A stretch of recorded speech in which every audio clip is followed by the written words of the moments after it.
Je préfère qu'on dise de moi que je suis peut-être dénicheur de pépites et accompagnateur d'entrepreneurs plutôt que financier. Si tout se passait selon le plan, on s'emmerderait un peu quand même. C'est l'argent est au cœur de ces métiers et moi je veux pas que l'argent soit au cœur de mon métier, dit le VC. Ça, il y a un truc qui est quand même, l'argent c'est pas bien. Ouais, non, si t'as pas de risque, t'as pas d'opportunité. J'ai renoncé à un tiers d'ownership en plus dans ce horaire dont la valeur a été multipliée par 150 en un an derrière quoi.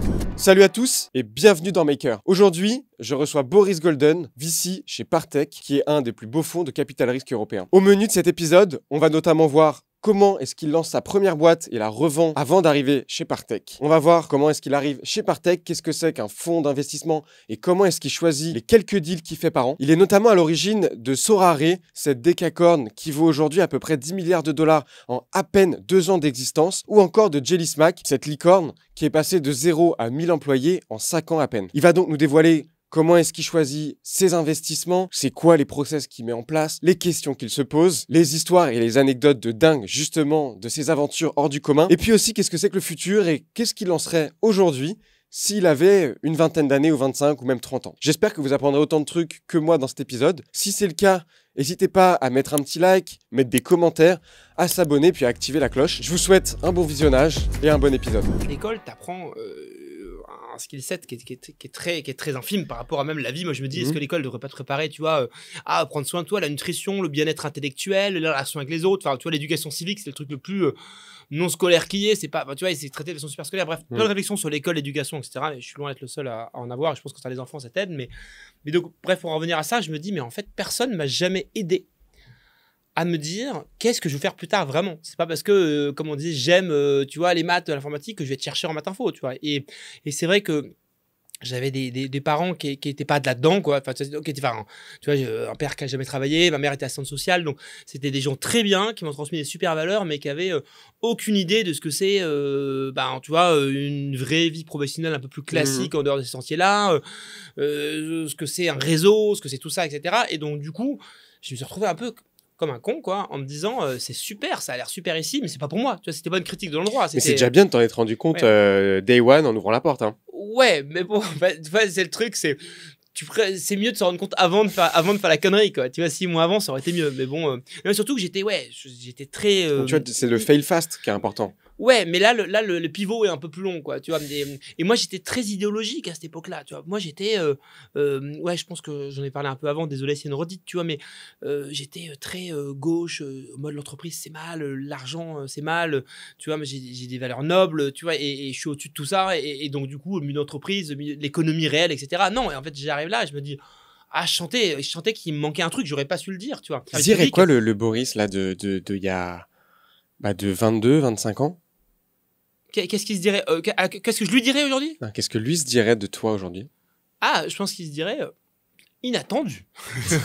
Non, je pense qu'il y aurait du jugement. Il y aurait du jugement en termes de... Je pense qu'il se dirait... Je pense que comme c'était un Boris qui était assez peu éduqué sur ça et bête sur beaucoup de choses, je me suis encore sur beaucoup de choses aujourd'hui, il se dirait ah, t'as renié tes valeurs. Voilà ce qu'il se dirait. Alors que je pense que c'est pas les à renier du tout, mais il se dirait, tu vois, dans le côté... de gauche très bien pensant, je dis pas que la gauche est bien pensante, mais j'étais un de gauche très bien pensant, très normatif dans ma vision, et pour moi quelqu'un qui irait dans le monde de l'entreprise, c'est déjà quelqu'un qui serait un peu trop orienté profit, mais alors quelqu'un qui est au cœur du système capitaliste, et dont en plus le rôle dans ce cœur du système capitaliste est investir, c'est qu'un des aspects du job, on y reviendra, mais investir... Mais pour moi, c'était comme être trader de marché, tu vois ce que je veux dire. Enfin, j'ai gardé d'ailleurs une certaine distance par. Tu vois. C'est pour ça que tu voulais, t'as un peu réagi quand j'ai dit financier. Ah, je n'assume pas. Parce que pour moi, tu finances des entreprises. Non, je n'assume pas d'être un financier. Je ne suis pas. Non, mais dans ma tête, je ne suis pas un financier. Et tu sais, sur les fiches, quand tu vois, à la crèche, etc., on doit marquer le métier des parents. Ma femme, je dis non, tu ne mets pas investisseur. Tu vois ce que je veux dire? Je ne suis pas. En fait, les gens, en fait, parce que moi, j'ai l'impression qu'on va me regarder comme quelqu'un dont le métier et le quotidien est rythmé par l'argent. Mon métier et mon quotidien n'est pas rythmé par l'argent. C'est pour ça que je suis pas à l'aise avec le mot financier. C'est que je préfère qu'on dise de moi que je suis peut-être dénicheur de pépites et accompagnateur d'entrepreneurs plutôt que financier. Je veux dire, c'est pas, pour moi, c'est pas mon métier. À un moment donné, c'est vrai qu'une métrique dans mon métier, in fine, sur les horizons, c'est l'argent. J'ai investi de l'argent. Le rendement. Il y a un rendement, etc. Mais je veux dire, c'est pas du tout ça au quotidien qui m'anime et qui représente la réalité des actions que je mène, tu vois. Oui, par exemple, en termes d'invest, t'en fais combien par mois, toi? Moi, je fais 2-3 invests par an.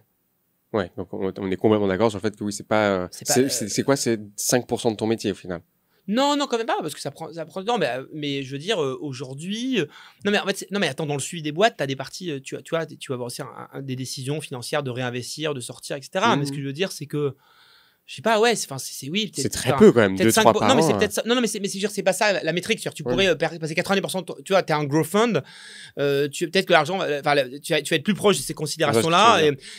Mais ce que je veux dire, c'est que. En seed, oui, c'est. En tout cas, c'est peut-être ça, peut-être 5% du temps. C'est très peu, c'est ça qu'il faut se dire. Oui, c'est ça. Et dédié à des considérations vraiment financières. Là, voilà, t'as raison, faut peut-être faire un comparatif, parce que c'est peut-être. Avec d'autres univers. Tu peux faire un deal par an et être en private equity et être beaucoup plus proche de la notion financière avec l'image que je m'en fais. Et j'ai peut-être tort. Alors, j'avais une question, je te coupe tout de suite, par rapport à ce que tu disais tout à l'heure. Je t'avais posé la question, qu'est-ce que dirait Boris il y a 15 ans au Boris d'aujourd'hui? Et tu m'as dit, t'as renié tes valeurs. Et donc là, tu dis, bah non, il aurait juste pas compris que c'est pas les mêmes valeurs où je les vois différemment. Enfin, non, il aurait pas compris le métier que je fais, tout simplement. C'est-à-dire le jugement extérieur. Moi, mais au niveau des valeurs, donc. Moi, j'ai jamais fait l'exercice, tu vois, qu'on fait en corporate de définir ses valeurs. Moi, je pense que, alors, la sincérité et l'honnêteté sont des valeurs très fortes pour moi. C'est-à-dire que moi, je supporte pas de mentir. Je suis très sensible si on me déforme une information ou si on ment, c'est encore pire. Mais c'est vraiment un truc, moi, qui est. Enfin, je sais pas pourquoi. C'est quelque chose j'ai toujours été, pour le coup, habitué à beaucoup de sincérité, je pense, dans le tissu familial, etc. Mes parents. Et donc, moi, c'est un truc hyper important, presque un peu maladif parfois. Tu vois ce que je veux dire, si tu veux perdre ma confiance, tu me mens ou tu me caches un truc. Et là, ma confiance, elle descend très, très sévère. Et donc, moi, je suis quelqu'un d'hyper transparent avec les gens. Je me suis toujours dit que c'était pas un avantage dans le business. Et en fait, ce qui est intéressant, c'est que dans mon métier actuel, c'est un avantage parce que ça crée un trust incroyable avec les entrepreneurs.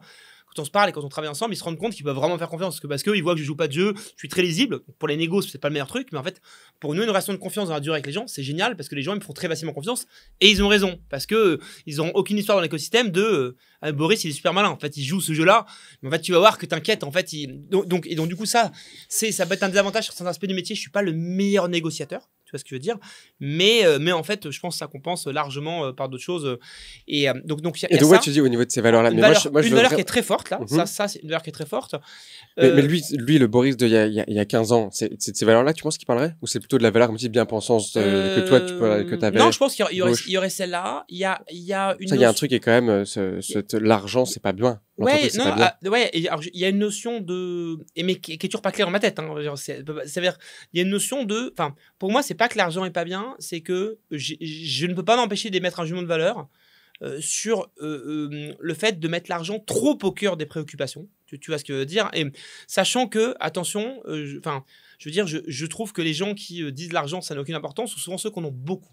Donc je parle pas de l'argent, c'est super important et je veux dire c'est un outil de liberté, c'est un outil de pouvoir en faire des choses, c'est un outil de pouvoir transformer des choses, c'est un outil de pouvoir avoir du confort, de la sécurité, du bien-être. Enfin, donc c'est beaucoup de choses, mais ce que je veux dire c'est que j'ai du mal avec les gens qui mettent l'argent comme cœur de priorité. Quelqu'un qui est dans le besoin, qui se dit pour moi c'est hyper important d'arriver à un certain niveau où je vais me sortir. Ça, j'ai pas de problème avec ça.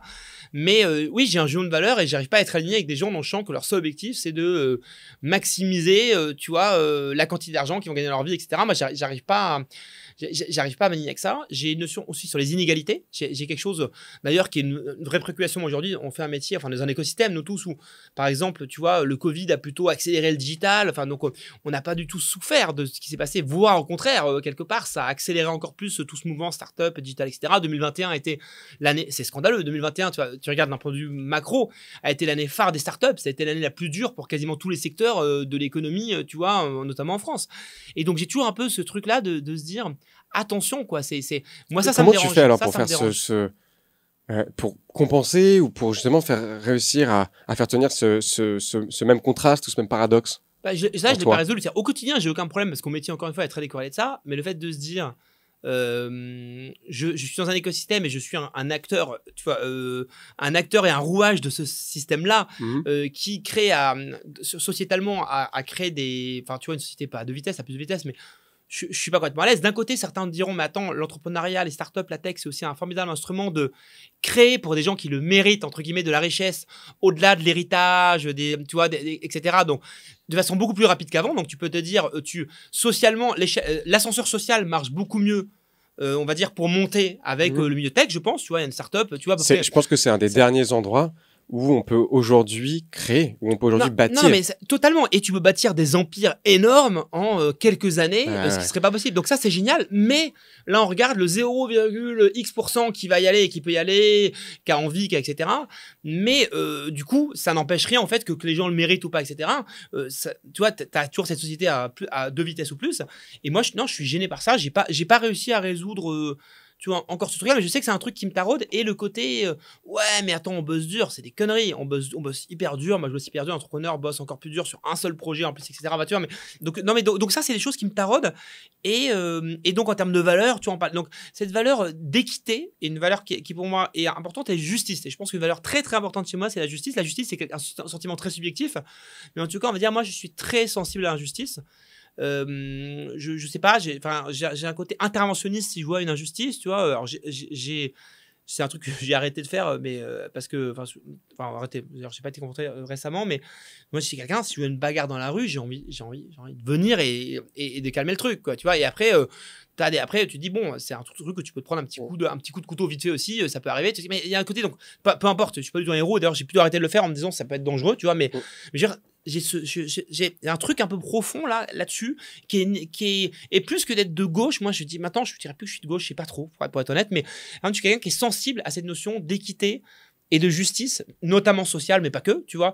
Et donc, du coup, quand tu l'as, tu peux pas te contenter de dire, écoute-moi, regarde ce que je fais un super métier, je suis trop fort, je fais des super invests, regarde toute la valeur que je crée pour mes invests. C'est pas moi qui crée la valeur, c'est pas mes invests, c'est Partech, il y a une équipe, il y a une infrastructure. Donc, déjà, tu es là, tu dis, attends, calme-toi, c'est pas toi, c'est un ensemble. Si je le fais, tu dis, moi, je suis arrivé dans le VC en 2015, c'était probablement la meilleure année pour commencer à faire du VC, parce que tu arrives juste un peu avant l'explosion de la French Tech, mais à un moment donné où il n'y a pas beaucoup de VC, early stage, seed, donc tu peux. Le meilleur moment, c'est clair. Et donc, en fait, tu vois ça, 2018, c'est peut-être c'est encore bien, mais c'est un peu tard. 2013, c'est un peu tôt. Donc, 2015, donc tu te dis, en fait, t'es aussi grave au bon endroit au moment. Mais parlons d'ailleurs sur 2-3 deals. Enfin, du tu moment vois, où tu décides d'arrêter la recherche pour te lancer. Ouais, alors, évidemment. Donc, on a réussi à digresser extraordinairement. Non, mais alors, du coup, ce qui se passe, c'est qu'en fait, du coup, j'ai des amis qui sont, en gros, dans des écoles d'ingé, écoles de commerce, etc. Et il y a un master qui s'appelle Projet Innovation Conception, qui est un master qui est pas très professionnalisant, mais qui a l'avantage de traiter de thèmes qui m'intéressent. On parle d'innovation, moi, c'est un truc qui m'intrigue, je sais plus tout ce que c'est, mais ça m'intrigue. Et qui a l'avantage de proposer un stage long. C'est une sorte d'alternance, quoi, si tu veux. Ça s'appelle pas comme ça, mais il me dit, c'est trop cool, quoi. Et donc, je vais faire ça dans une boîte qui s'appelle Dassault Systèmes. Et je suis le master en parallèle. Les cours, je les trouve pas terribles. Dassault Systèmes, désolé s'il y en a qui m'écoutent, j'ai 2 collègues maintenant d'ailleurs qui sont au sein de Dassault Systèmes. Franchement, je trouve la culture détestable. Le top management tu vois, une aura détestable en interne. Enfin, tu vois, franchement, ça recouvre un peu tout ce que je déteste, l'image que vous avez du business, quoi. Mais en fait, ma chance, c'est que mon patron de stage me dit tiens, j'aimerais que tu étudies 3 startups là, tu vois. Et donc, en fait, pour startup, je sais pas trop ce que c'était à l'époque. Et donc, du coup, et en plus, il se trouve que des startups, il y avait un pote de pote qui était cofondateur, tu vois. Et bref, et je rentre un peu dans cet univers par cette porte-là. Et donc, en fait, j'arrive à un moment donné, je suis premier meeting avec une startup et j'arrive et je vois un truc, ça fourmille. Tu vois, t'as des jeunes gens, de l'énergie, il y a une vibe et j'arrive. Et je me prends une claque, quoi. J'avais pris la recherche dans laquelle t'avais pas envie d'avoir des vibes avec les gens. Le milieu un peu corporate, dans le système qui est quand même un corporate. Et là, t'arrives et tu te prends une claque culturelle, tu vois, et tu te dis, mais il se passe un truc là qui est intéressant, quoi. J'ai envie de rester, tu vois. J'ai envie d'être là, quoi. Tu vois ce que je veux dire? J'ai envie d'être touriste, de poser mon ordi et de bosser là, quoi. Tu vois, et donc, il y a un truc. Et donc, ça, c'est le début un peu du truc. En l'occurrence, ma première expérience startup, une des premières boîtes que j'ai étudiées, là, je freelance dedans. Je suis product manager freelance. Alors, à l'époque, je n'avais pas product manager, je savais pas ce qu'elle était, mais. Et la boîte, ça renforce un peu toute mon idée du business. Business, c'est un truc un peu de voleur, quoi. Tu vois ce que je veux dire? C'est des gens malhonnêtes. Et donc, tous mes clichés là sont je citerai pas le nom de la boîte, on va retrouver ça sur LinkedIn. Non, tu la retrouveras pas, justement. et donc, en fait, du coup, je fais venir un de mes très bons potes là, le même que celui qui m'avait orienté vers le master là-dedans, et au bout de 3 mois on sort dégoûté parce qu'on se dit mais le patron c'est un voleur et cette boîte est bâtie sur un tissu de mensonges, quoi. Et donc je me sors en me disant ouf, la vie elle va être compliquée, quoi. Et à cette époque, en fait, juste pour la petite histoire, en fait, ça, quand je fais ça, j'ai commencé ma thèse. En fait, après c'était une époque de ma vie où j'étais quand même vraiment paumé. Après mon master là, je décide de commencer une thèse et je le fais avec un prof qui en fait a une particularité d'avoir une activité de conseil à côté, parce que je veux un gars qui soit dans le monde de l'entreprise aussi, tu vois, qui était un matheux, qui est devenu un informaticien, et qui est dans le milieu de l'entreprise, et je me dis c'est parfait, il est un peu entre les deux mondes. Et donc je commence ma thèse, et donc en parallèle j'étais DJ à mes heures perdues, bref c'est une autre histoire, donc je faisais des sets de DJ régulièrement dans des soirées étudiantes. Je commence ma thèse, quand tu es thèse tu donnes aussi des cours, donc je donne des cours, en l'occurrence donc je fais ma thèse à Polytechnique, je donne des cours à Polytechnique d'informatique et d'architecture système, j'ai aussi des cours à Centrale en plus pour, tu vois, pour potentiellement arrondir les fins de mois, même si au final je suis jamais payé parce que bref j'avais pas le droit de les donner, donc je vais jamais me faire payer pour ça. Et je freelance à ces startups et je fais du conseil dans la boîte de conseil de mon prof, quoi. Donc tu vois, et donc j'étais partout à la fois, mais je savais pas ce que je voulais faire, quoi. Et donc le truc qui m'a le plus intéressé d'un point de vue vibe, c'est la startup, mais je veux dire, en même temps c'est un peu un truc de, tu vois, c'est un peu un truc de bandit, j'ai l'impression, quoi. Et donc ça confirme dans mon univers de valeurs à l'époque, pas de valeurs de manière mentale à l'époque, mais ça confirme bien que c'est pas pour moi, tu vois. Mais et en fait j'ai une chance, c'est que je rencontre une autre startup, d'autres mecs, et en fait, avec qui je m'entends bien, tu vois. Et en fait, eux me disent, mais viens, quoi, ça les intéressait que je vienne, parce qu'en fait, ils avaient une activité qui était assez proche de l'autre startup, etc. Je me dis, ok, peut-être qu'en fait, j'étais sur le mauvais cheval, et donc je vais les voir, et c'est des gens qui n'étaient pas des très bons entrepreneurs, mais qui étaient des gens, au moins, qui avaient des bonnes valeurs, tu vois. Et je me dis, ok, c'est cool, c'est possible, tu vois, d'être dans cet univers-là, en n'étant pas un gros filou, quoi, grosso modo. Parce que moi, je me disais, en fait, moi, la vision vraiment archétypale que j'avais, c'était de me dire, le business, c'est quoi? C'est un truc de filou, et pour être bon en business, faut être un filou. Et si t'es pas un filou, tu fais pas de business, tu vois ce que je veux dire, très, très caricatural, tu vois. Et donc, du coup, je me retrouve dans cette deuxième startup où je me retrouve beaucoup mieux. Je me dis, putain, c'est intéressant. Et je drop, j'arrête de faire du conseil. J'arrête. Ah oui, j'ai oublié une activité. Je donnais aussi des cours, non pas des cours, je faisais l'étude du soir. J'avais un pote qui est, mon pote là, de l'école des Chartes, là, dont je t'avais parlé tout à l'heure, là. Il donnait des cours à l'école à la sienne. Il s'occupait de l'étude du soir. Et donc il me dit, bah viens, il recrute, tu peux faire ça 2-3 soirs par semaine. Donc en plus, je fais aussi des cours à l'école alsacienne. Et enfin, c'est des cours, c'est l'étude du soir que tu disais, tu vas devoir, etc. Donc là, pareil, autre univers, hein, culturellement, vraiment autre univers. Et donc du coup, je faisais plein de trucs en parallèle. Et les startups, apparemment, je me dis, bon, en fait, quelque part, je vais tout dropper, je vais faire ma thèse au bout d'un an que j'avais en gros à peu près fini, donc je me dis bon ok, ça je vais mettre de côté, et je me dis je vais faire full time startup, quoi, tu vois. Mais avec l'énorme confort, moi j'étais entrepreneur qui a un énorme confort, c'est que j'étais payé par ma bourse de thèse pendant que je faisais l'entrepreneuriat. Donc si tu veux, j'avais de l'argent qui rentrait chaque mois, ce qui était le cas depuis que j'ai 20 ans, puisqu'à Normal Sup t'es payé. Donc moi du coup j'avais besoin d'avoir une indépendance financière rapidement. Je l'ai pas fait en mode, tu vois, les gens qui t'ont monté un super business qui fait 5 000 € par mois rapidement sur internet. Non, moi je l'ai fait en trouvant des endroits où t'es payé pour faire tes études, quoi, tu vois. Donc bon, c'est une autre manière de profiter, tu vois, de ce que la scolarité peut offrir. Et donc du coup je me dis putain, en fait c'est une chance inouïe, la recherche ça me plaît pas tant que ça. Et en fait moi ce qui m'a fait réagir sur la recherche, je me suis dit en fait, si tu kiffes pas ta vie de doctorant, tu vas pas kiffer ta vie de chercheur. Moi, j'avais cette sorte de truc où je me disais, ouais, en fait, ce sera cool. J'avais envie de me planquer, en fait. Je me dis, ce sera cool. Quand je serai chercheur, je serai tranquille, ce sera bon. Et en fait, tu te dis, mais c'est débile. Tu cherches une planque, là, en fait. Tu es en train de faire un truc dans lequel tu t'espères avoir un truc, ça y est, t'as ton petit poste au chaud. Et en fait, c'est horrible comme vie, quoi. T'as envie d'une vie qui soit, tu vois, où tu vibres chaque jour. Et quand je me suis rendu compte de ça, je me suis dit, en fait, arrête tes conneries, quoi. Arrête tes conneries. Et donc, du coup, je me suis dit, l'univers startup, j'adore. Et donc j'ai lancé cette startup-là. Et en fait, les deux cofondateurs de cette startup étaient pas d'accord. Et moi, on n'était pas d'accord avec le CEO de l'époque. Et on se dit, OK, et bon, on va aller créer notre startup. Donc, tu vois, on n'y connaissait rien. T'as quel âge à l'époque? J'ai. Oh là là, attends. 2008. Donc, j'ai 24 ans. J'ai 24 ans et je me dis, OK, on va créer notre startup. T'as eu le temps de faire quand même pas mal de bêtises, je vais dire de conneries, mais avant et de te chercher. Alors, t'es quand même vachement jeune, parce que lancer sa première boîte à 24 ans, ça reste super jeune. Mais je me suis paumé à une vitesse. Non, mais j'ai été très, très, très bon à me paumer. Je me suis paumé de façon exceptionnelle. Bien. Ouais, bien. Et je faisais carrément 6 activités en parallèle. Non, c'était n'importe quoi. Non, mais il y avait un manque de focus. Tu parlais de focus tout à l'heure, un manque de focus exceptionnel. Et donc, du coup, je me dis, OK. Donc tu piques les deux co-founders, tu leur dis les gars, le CEO a rien compris. Non, c'était nous trois. Non, c'était pas moi qui étais le leader en mode. Non, c'est nous trois. On se dit en fait, on n'est pas d'accord. Ok, il y a un schisme, quoi. Tu vois ce que je veux dire. Et du coup, on se dit, je vais travailler, tu vois, 1 jour par semaine avec eux, quoi. Évidemment, au bout d'un mois, c'était 5 jours par semaine, tu vois. Évidemment, donc ça marchait pas du tout. Et donc du coup. ma thèse rapidement, voilà, la première année, j'ai fait des trucs, je me dis, ok, je peux mettre un peu, enfin, je peux en faire moins, quoi, tu vois, et me consacrer à plein à la startup. Et en fait, la startup, très rapidement, ça devient mon activité à temps plein, quoi, tu vois. Je veux dire, donc je drop le conseil, etc. Enfin, je drop tout, quoi. Le conseil, je faisais 2 jours par semaine, tu vois. Mais donc, j'avais déjà un truc un peu bizarre. J'étais limite, je suis pas sûr que c'était pleinement, d'ailleurs, c'était pas orthodoxe pour pas dire, je suis pas sûr que c'était complètement légal de faire sa thèse et de payer pour sa thèse en ayant une activité de conseil. Je faisais au black, le DJ évidemment au black, enfin, tu vois, c'était n'importe quoi. Et donc, du coup, je vais avec Nicolas, Anthony, mes 2 associés avec lesquels on se lance là, qui ont fait des business schools, qui s'y connaissaient absolument aussi peu en business que moi. Désolé les gars, je vous l'ai jamais dit, mais je me dis, ils ont fait des business schools, c'est bien les mecs qui savent faire du business. Moi, je sais pas, je vais faire du produit. Tu vois, moi, je sens que sur le produit, je peux réfléchir. Et non, donc Nicolas et Tony, des super gars, tu vois, avec qui je suis encore en contact très régulier, tu vois, et donc du coup, je fais venir un gars qui faisait sa thèse avec moi, qui était plus jeune, mais on avait le même prof, qui s'appelle Yann. Qui était pour le coup, lui, aimait développer, tu vois. Et donc, du coup, on lance ces startups. Je pense que on peut dire que tu fais toutes les erreurs qu'il ne faut pas faire. Tu regardes le Lean Startup, tu regardes tout ce qui est dit dans Lean Startup, n'existait pas à l'époque. Hein. On fait tout ce qu'il ne faut pas faire. Ça veut dire qu'on brainstorm notre idée de startup entre 4 murs. On bosse pendant 9 mois. Pendant ces 9 mois, il n'y a pas un moment où on parle à un client potentiel, notre utilisateur potentiel. Tu vois, on a brainstormé un truc, on regarde quelques études sur Internet. Donc, tu vois, j'ai le cliché. Enfin, tu voudrais faire un truc humoristique sur comment faire une startup, une parodie. Ce qu'on a fait, c'est une parodie de startup. Et donc, du coup, ce truc est une catastrophe monumentale. C'est une bouse. On fait une bouse, tu vois.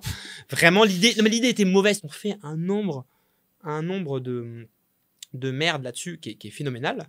Donc beaucoup de leçons tirées et si tu veux on sentait de plus en plus que le truc était foireux et on va voir un expert de l'export à un moment donné qui était un mec, je serais incapable de donner son nom, etc. Et moi il y avait 3 trucs qui me gênaient vraiment notre projet de plus en plus. Le gars on le voit 1 heure, on ne connaissait pas le projet, on lui parle du truc en 1 heure il nous met le doigt sur les 3 trucs sans qu'on lui dise rien. Je sors de ce truc, je me dis ok, faut qu'on arrête. Mais tu sais, dans le sens où si toi t'avais en tête 3 trucs qui te paraissent et que un gars qui connaît le secteur et te met le doigt sur les 3 trucs et qui sont des trucs pas fondamentaux. Et je me retrouve à un endroit où on est en septembre, ma bourse a été étendue jusqu'à décembre. En janvier, j'ai pas de taf, j'ai pas d'argent, je pense que j'ai même pas le droit au chômage. Enfin, tu vois, je sais pas, enfin, j'ai aucune idée de ce que je fais de ma vie. Tu vois, en janvier, quoi. C'est-à-dire, j'ai pas à être chercheur, je peux continuer peut-être un peu la recherche, j'ai ma thèse, elle est pas prête à être soutenue, j'ai pas de manuscrit, j'ai rien, etc. Tu vois ce que je veux dire? Enfin, donc je sais pas ce que je vais faire de ma vie. Alors, comme j'ai un pas dans le conseil avec mon prof, je suis sans doute allé là, mais je sais pas ce que je vais faire de ma vie, tu vois. Et j'ai ma boîte, il y avait un produit qui commençait à marcher, tout est, enfin, tu vois, c'est game over, quoi. Donc, je me dis, putain, je suis mal, hein, je suis vraiment très, très mal. Et donc, bref, j'arrive à arracher un deal tout pourri avec Viadeo, quoi. Qui est en gros une sorte de couille ailleurs où je viens chez eux avec un bon poste. À couille ailleurs, pour la définition, c'est que tu te fais hacker, tu te fais racheter pour les ingés. En gros, la réalité de cette acquise, c'est que le produit leur plaît, mais ils sont pas prêts à trop payer pour. Moi, ils se disent que j'ai un rôle à jouer chez eux, donc ils prennent le produit. On se dit qu'on a un deal où, tu vois, on va partager un peu la valeur générée. T'as vendu à combien ? Pardon ? T'as vendu à combien ? En gros, un rev share sur le produit, quoi. Tu vois. Et comme le produit sera jamais lancé, concrètement, j'ai touché 0. Ok. Ouais, voilà. Donc pour être clair, pour faire simple. Et donc du coup, on fait ça. Donc c'est une très belle output pour nous. C'est un très bel outcome, tu vois. Et en plus le produit, on y croit, on pense que ça peut lancer le truc. Et après, pour plein de raisons, on le lancera pas. Et moi, j'étais solidaire de la décision. Et tu vois, la preuve que j'ai jamais été, tu vois, maximisé patrimoine perso. Et donc du coup. Je me retrouve là dans cet univers-là et Viadeo c'est sympa, quoi. Tu vois, la boîte, ok, j'y crois pas trop sincèrement parce que tu vois, le mail que j'ai envoyé 6 mois plus tôt en témoigne, mais je me dis bon écoute, déjà c'est un bel outcome, j'ai un job et puis en fait je me dis bon, je vais rester quelques mois puis on verra après. Puis en fait ça me plaît, quoi, ça me plaît. Je rencontre Delphine, ma femme, qui pour la petite histoire en fait est chargée de gérer le marketing du produit Pilk qu'on va relancer chez Viadeo. Donc on bosse énormément ensemble et donc voilà, on apprend à se connaître, tu vois, via un truc. Et donc je dis souvent que le vrai output de mon aventure entrepreneuriale, c'est ma femme, mon mariage et nos enfants, quoi. Tu vois ce que je veux dire? Donc c'est ce qui est mieux que n'importe quel chèque, hein. Tu vois ce que je veux dire? Donc ça c'est magnifique. Et donc du coup ça c'est le très bel outcome de mon aventure entrepreneuriale. Comment est-ce que tu arrives à ce moment-là chez Partech? Et du coup je cherche, j'interviewe pour les postes de product, mais je me dis en fait je sais pas, le product, en fait, s'il y a une fonction que je dois prendre, c'est le product, mais en fait, c'est pas. Et je suis pas un CEO, je suis pas un CEO, je suis pas un dirigeant business unit. Je sens qu'en fait, j'ai envie d'un aspect plus large, que j'ai pas envie d'être dans l'exécution. Donc, j'étais VP product ou whatever, head of product, enfin. Mais et donc, j'étais déjà pas dans l'exécution produit, mais je me dis, je sens que j'ai besoin d'un périmètre plus large sur le business, sans avoir une grosse expertise. Tu vois, je vais pas dire, ouais, moi, le sales, le marketing. Non, tu vois, donc je sentais un besoin de transversalité, tout en étant un généraliste. Et donc, je me dis, et c'est pour ça que je m'y retrouve parfaitement et dans le scope et l'expertise ou le généraliste, le scope généraliste et dans le rapport aux gens, je me dis, mais en fait, moi, je suis un très bon coach. Je suis très bon en maïeutique, je suis quelqu'un de très bienveillant, à perception très transparente, etc. Et donc, je gagne la confiance des gens. Et du coup, je me mets dans une relation où je peux vraiment les aider de façon genuine. Et j'arrive à raisonner, à faire un ping-pong, etc. avec eux. Je me dis, en fait, c'est ça que je suis bon. C'est ce rapport que j'aime là. Et j'aime être dans cet univers où les gens construisent, mais c'est pas moi qui construis, je les ai à construire. Et je me dis, OK, donc il faut que j'en fasse mon métier. Ça, et ça, c'est pas un job. C'est pas un job dans une startup. Et ça, et VC, pour moi, c'était hors de l'équation. Je dis, mais je sais pas ce que c'est qu'un EBITDA. Pour moi, investir, être trader, faire du private equity, faire du VC, faire de la finance d'entreprise, tout ça, pour moi, c'est la même chose. J'avais toujours ce côté un peu dédain, c'est-à-dire c'est de l'argent pour de l'argent, c'est l'argent est au cœur de ces métiers. Et moi, je veux pas que l'argent soit au cœur de mon métier. Dit le VC, dit le financier, comme tu dis. Et donc, si tu veux, je suis hyper impliqué dans le camping. Tu vois, je suis je pense, le mentor le plus impliqué du camping. Et à ce titre-là, je participe au jury d'admission. Et en 2014, juin 2014, je fais un jury d'admission. Tu vois, on est une quinzaine, dont quelques VC. Et je suis à côté, pendant 2 jours, je suis à côté de Romain Lavaux, qui est à cette époque-là le mec qui est arrivé chez Partech il n'y a pas longtemps et qui a lancé l'activité de site de Partech, donc d'amorçage, pré-amorçage, amorçage. Et on passe 2 jours à côté, quoi, tu vois, et il me dit est-ce que tu as déjà pensé à faire du VC? Donc il me voit interagir avec des startups, etc. Là, tu lui dis évidemment. Non. Oui, mais c'est pas dans mes valeurs. Non, je lui dis non. Je lui dis non dans le sens où moi je suis passionné par l'accompagnement, mais investir c'est pas mon truc. J'y connais rien en finance, tu vois. Je sais pas ce que c'est qu'un EBITDA, etc. Il me dit écoute, en seed c'est pas le sujet, il faudrait que tu apprennes, mais c'est pas le sujet en seed. Et il me dit viens, on va se faire un lunch.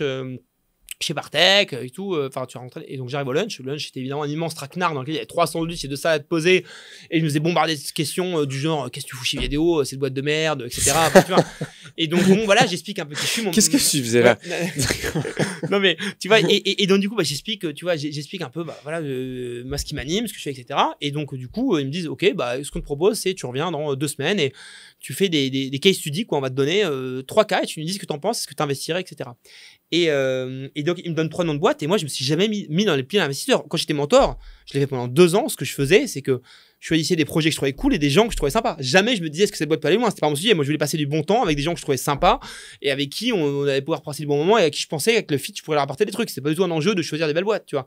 Même si d'ailleurs, c'est marrant dans ces boîtes, finalement, ils ont plutôt des trajectoires pas trop mal, tu vois. Enfin, au début, en tout cas, tu vois. Il y a 3 sur les 8 qui a fait YC, etc. Donc, c'était plutôt des boîtes qui s'en étaient. C'est joli quand même. À l'époque, même si finalement, ça n'a pas été un bon prédicteur de succès parce que aucune des 3 a donné quelque chose derrière. Mais je veux dire, bon, c'était sur le papier, en tout cas, pour un outcome. Mais bon, en tout cas, je les avais pas choisis pour ça. Et donc là, je me retrouve projeté à une décision qui est de se dire, imagine-toi que tu as de l'argent à investir, tu vois, ça ressemble à quoi de prendre une décision là-dessus.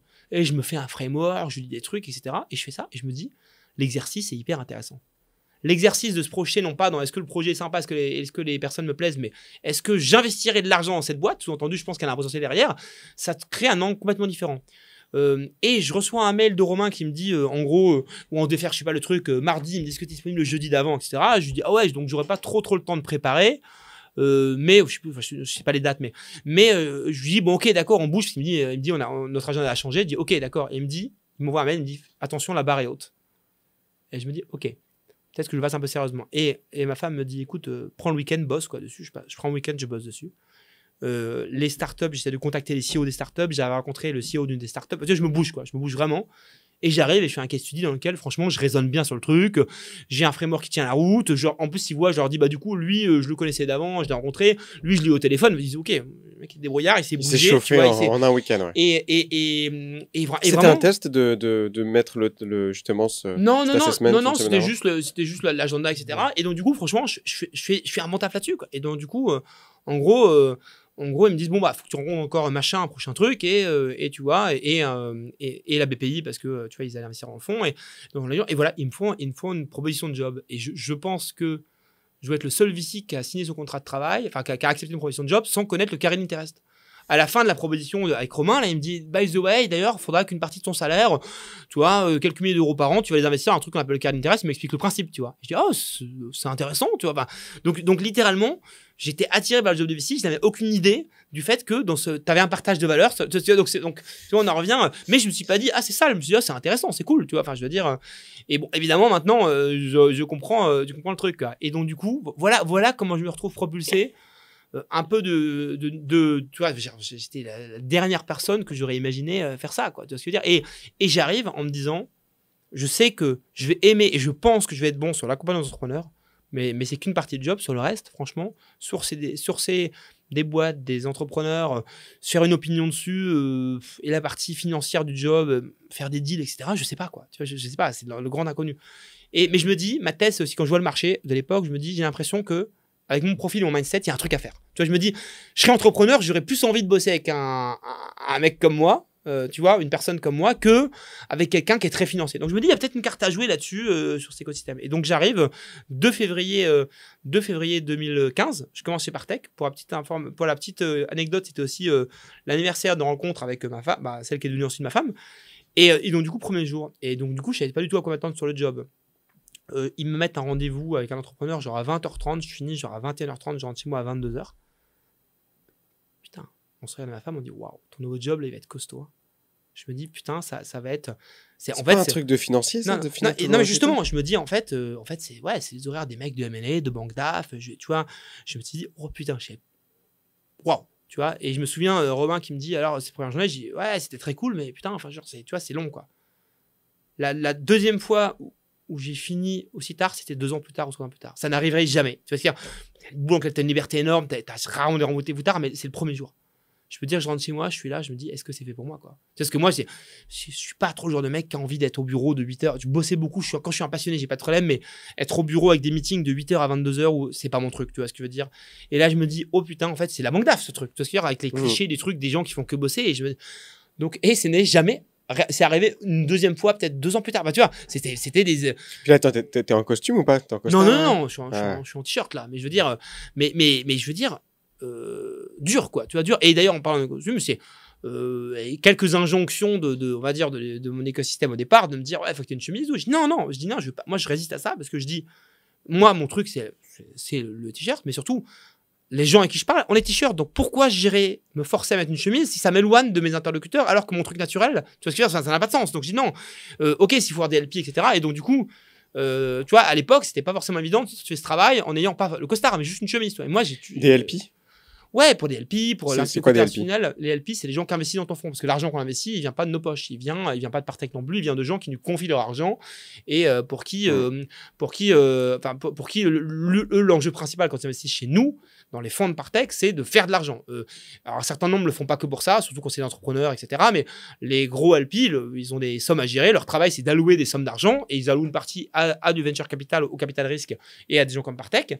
Et donc, eux leur enjeu, donc eux, pour le coup, c'est beaucoup plus des financiers que nous. Je sais que tu as participé de très près au lancement, à l'accompagnement plutôt. De Jelly Smack, qui s'appelait pas Jelly Smack d'ailleurs à l'époque. Kelly Network. Est-ce que tu peux nous en dire plus là-dessus? Oui, je peux t'en dire beaucoup de choses. C'est mes chouchous.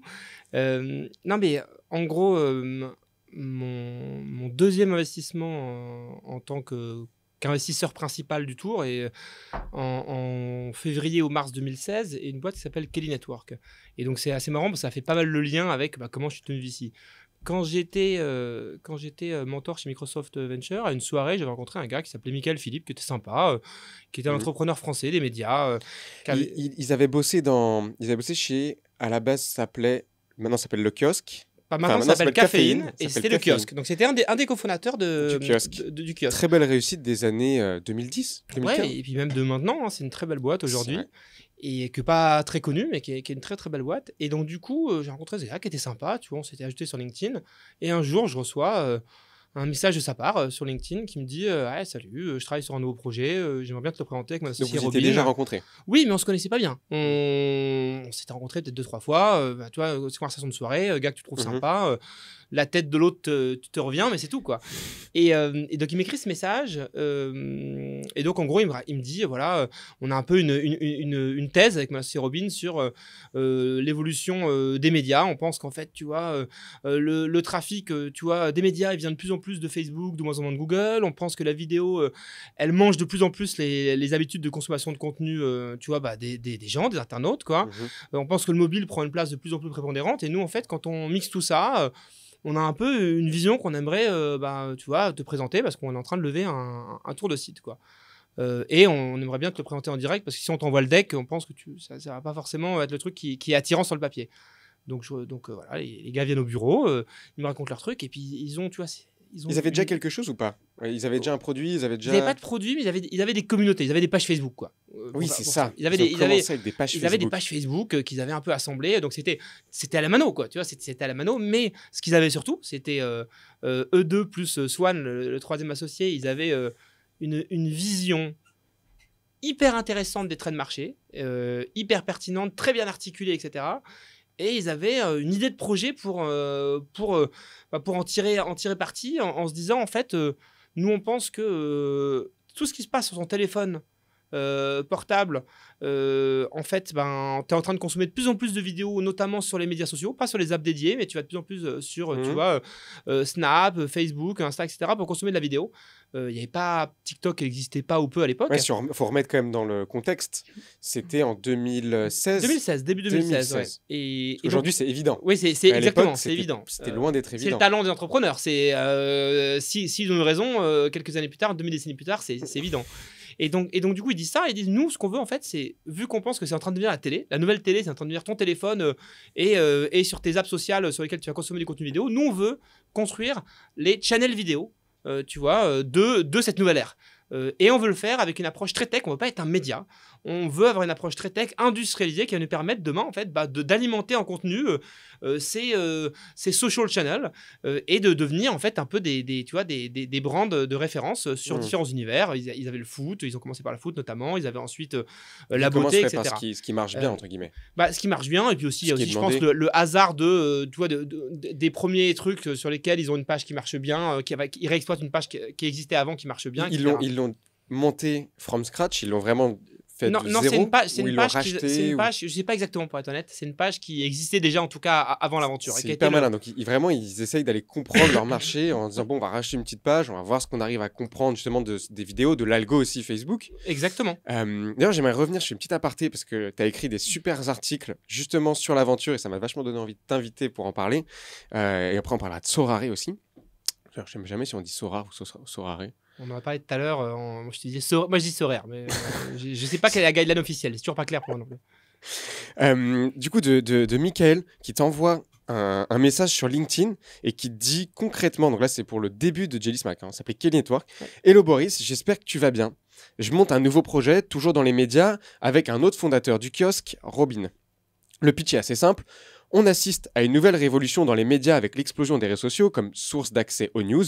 Entre parenthèses, 40% des 18-35 aux US s'informent directement via Facebook. Phénomène nouveau et en forte croissance. Tu notes le petit... il sait comment teaser. Hein. Bien sûr. Fin de parenthèse. Chez les éditeurs US, le trafic referral de Facebook a même dépassé celui de Google l'été dernier. Point. Ce changement de paradigme va permettre l'émergence de nouveaux géants des médias. C'est déjà le cas avec BuzzFeed, blablabla. Qu'est-ce qu'on peut dire de ce message LinkedIn à part qu'il est quand même incroyablement écrit?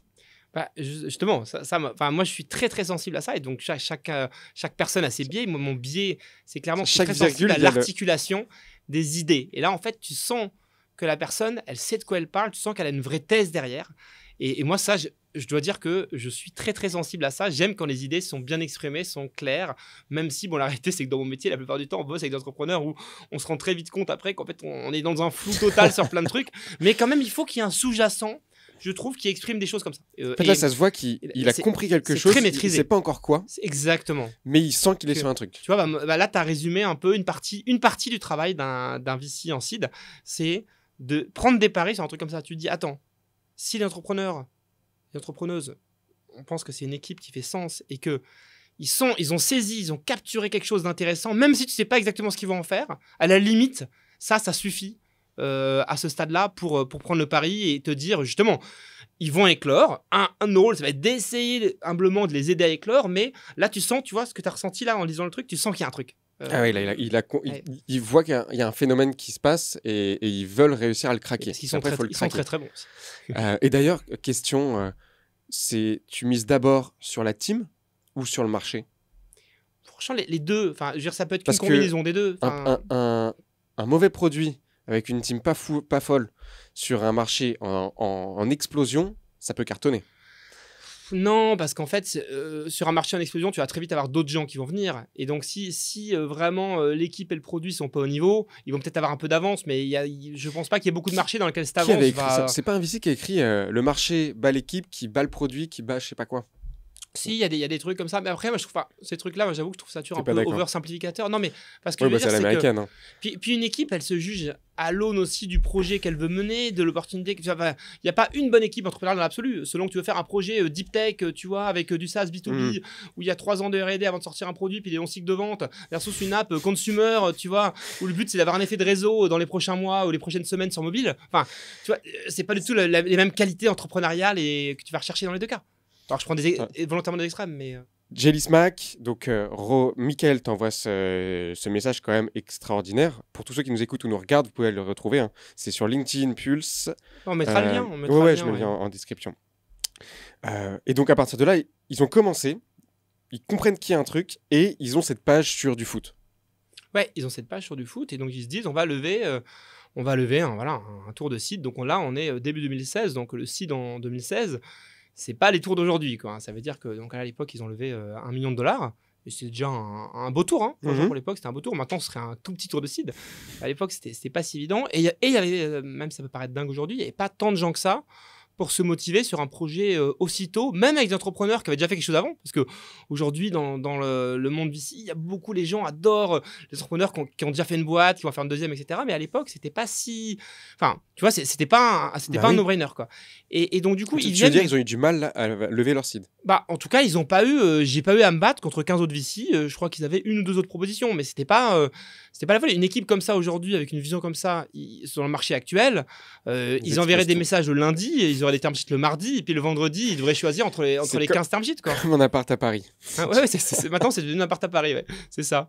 Et donc donc ils viennent, on se rencontre chez Partech, etc. Puis après, je les fais rencontrer le reste de l'équipe, et puis si tu veux un peu comment dire, on avait tous un peu cette sensation de se dire, il y a un truc intéressant et ces personnes-là, ils sont capables. On peut leur faire confiance pour faire un truc. Ouais, donc là, ils arrivent sur leur seed. C'est quoi le pitch sur le seed? C'est en gros, donnez-nous de l'argent pour qu'on puisse encore mieux comprendre le marché et qu'on arrive à craquer? Non, le pitch, c'est de se dire... Je me fais l'avocat du diable. Non, mais enfin, même si au fond, ce serait un pitch, mais non, t'as un plan plus défini. Alors, je me souviens même pas de ce que c'était à l'époque, mais le but, c'est de te dire, attendez, on va construire le produit, on va construire l'équipe, on va avoir de l'attraction, et puis derrière, on va faire un gros parce truc. que c'est vrai qu'à l'époque, c'est toujours... Donc, si le social media est la nouvelle télé, on va créer les nouvelles chaînes. Donc, on a un channel. Le but maintenant, c'est d'aller construire une plateforme techno derrière pour outils, tout ça, et industrialiser tout ça, et commencer à créer plein de channels sur plein de sujets différents. Foot, beauty, gaming, évidemment, etc. Enfin, après, ces sujets-là n'étaient pas forcément identifiés à l'époque, on les a découverts au fur et à mesure.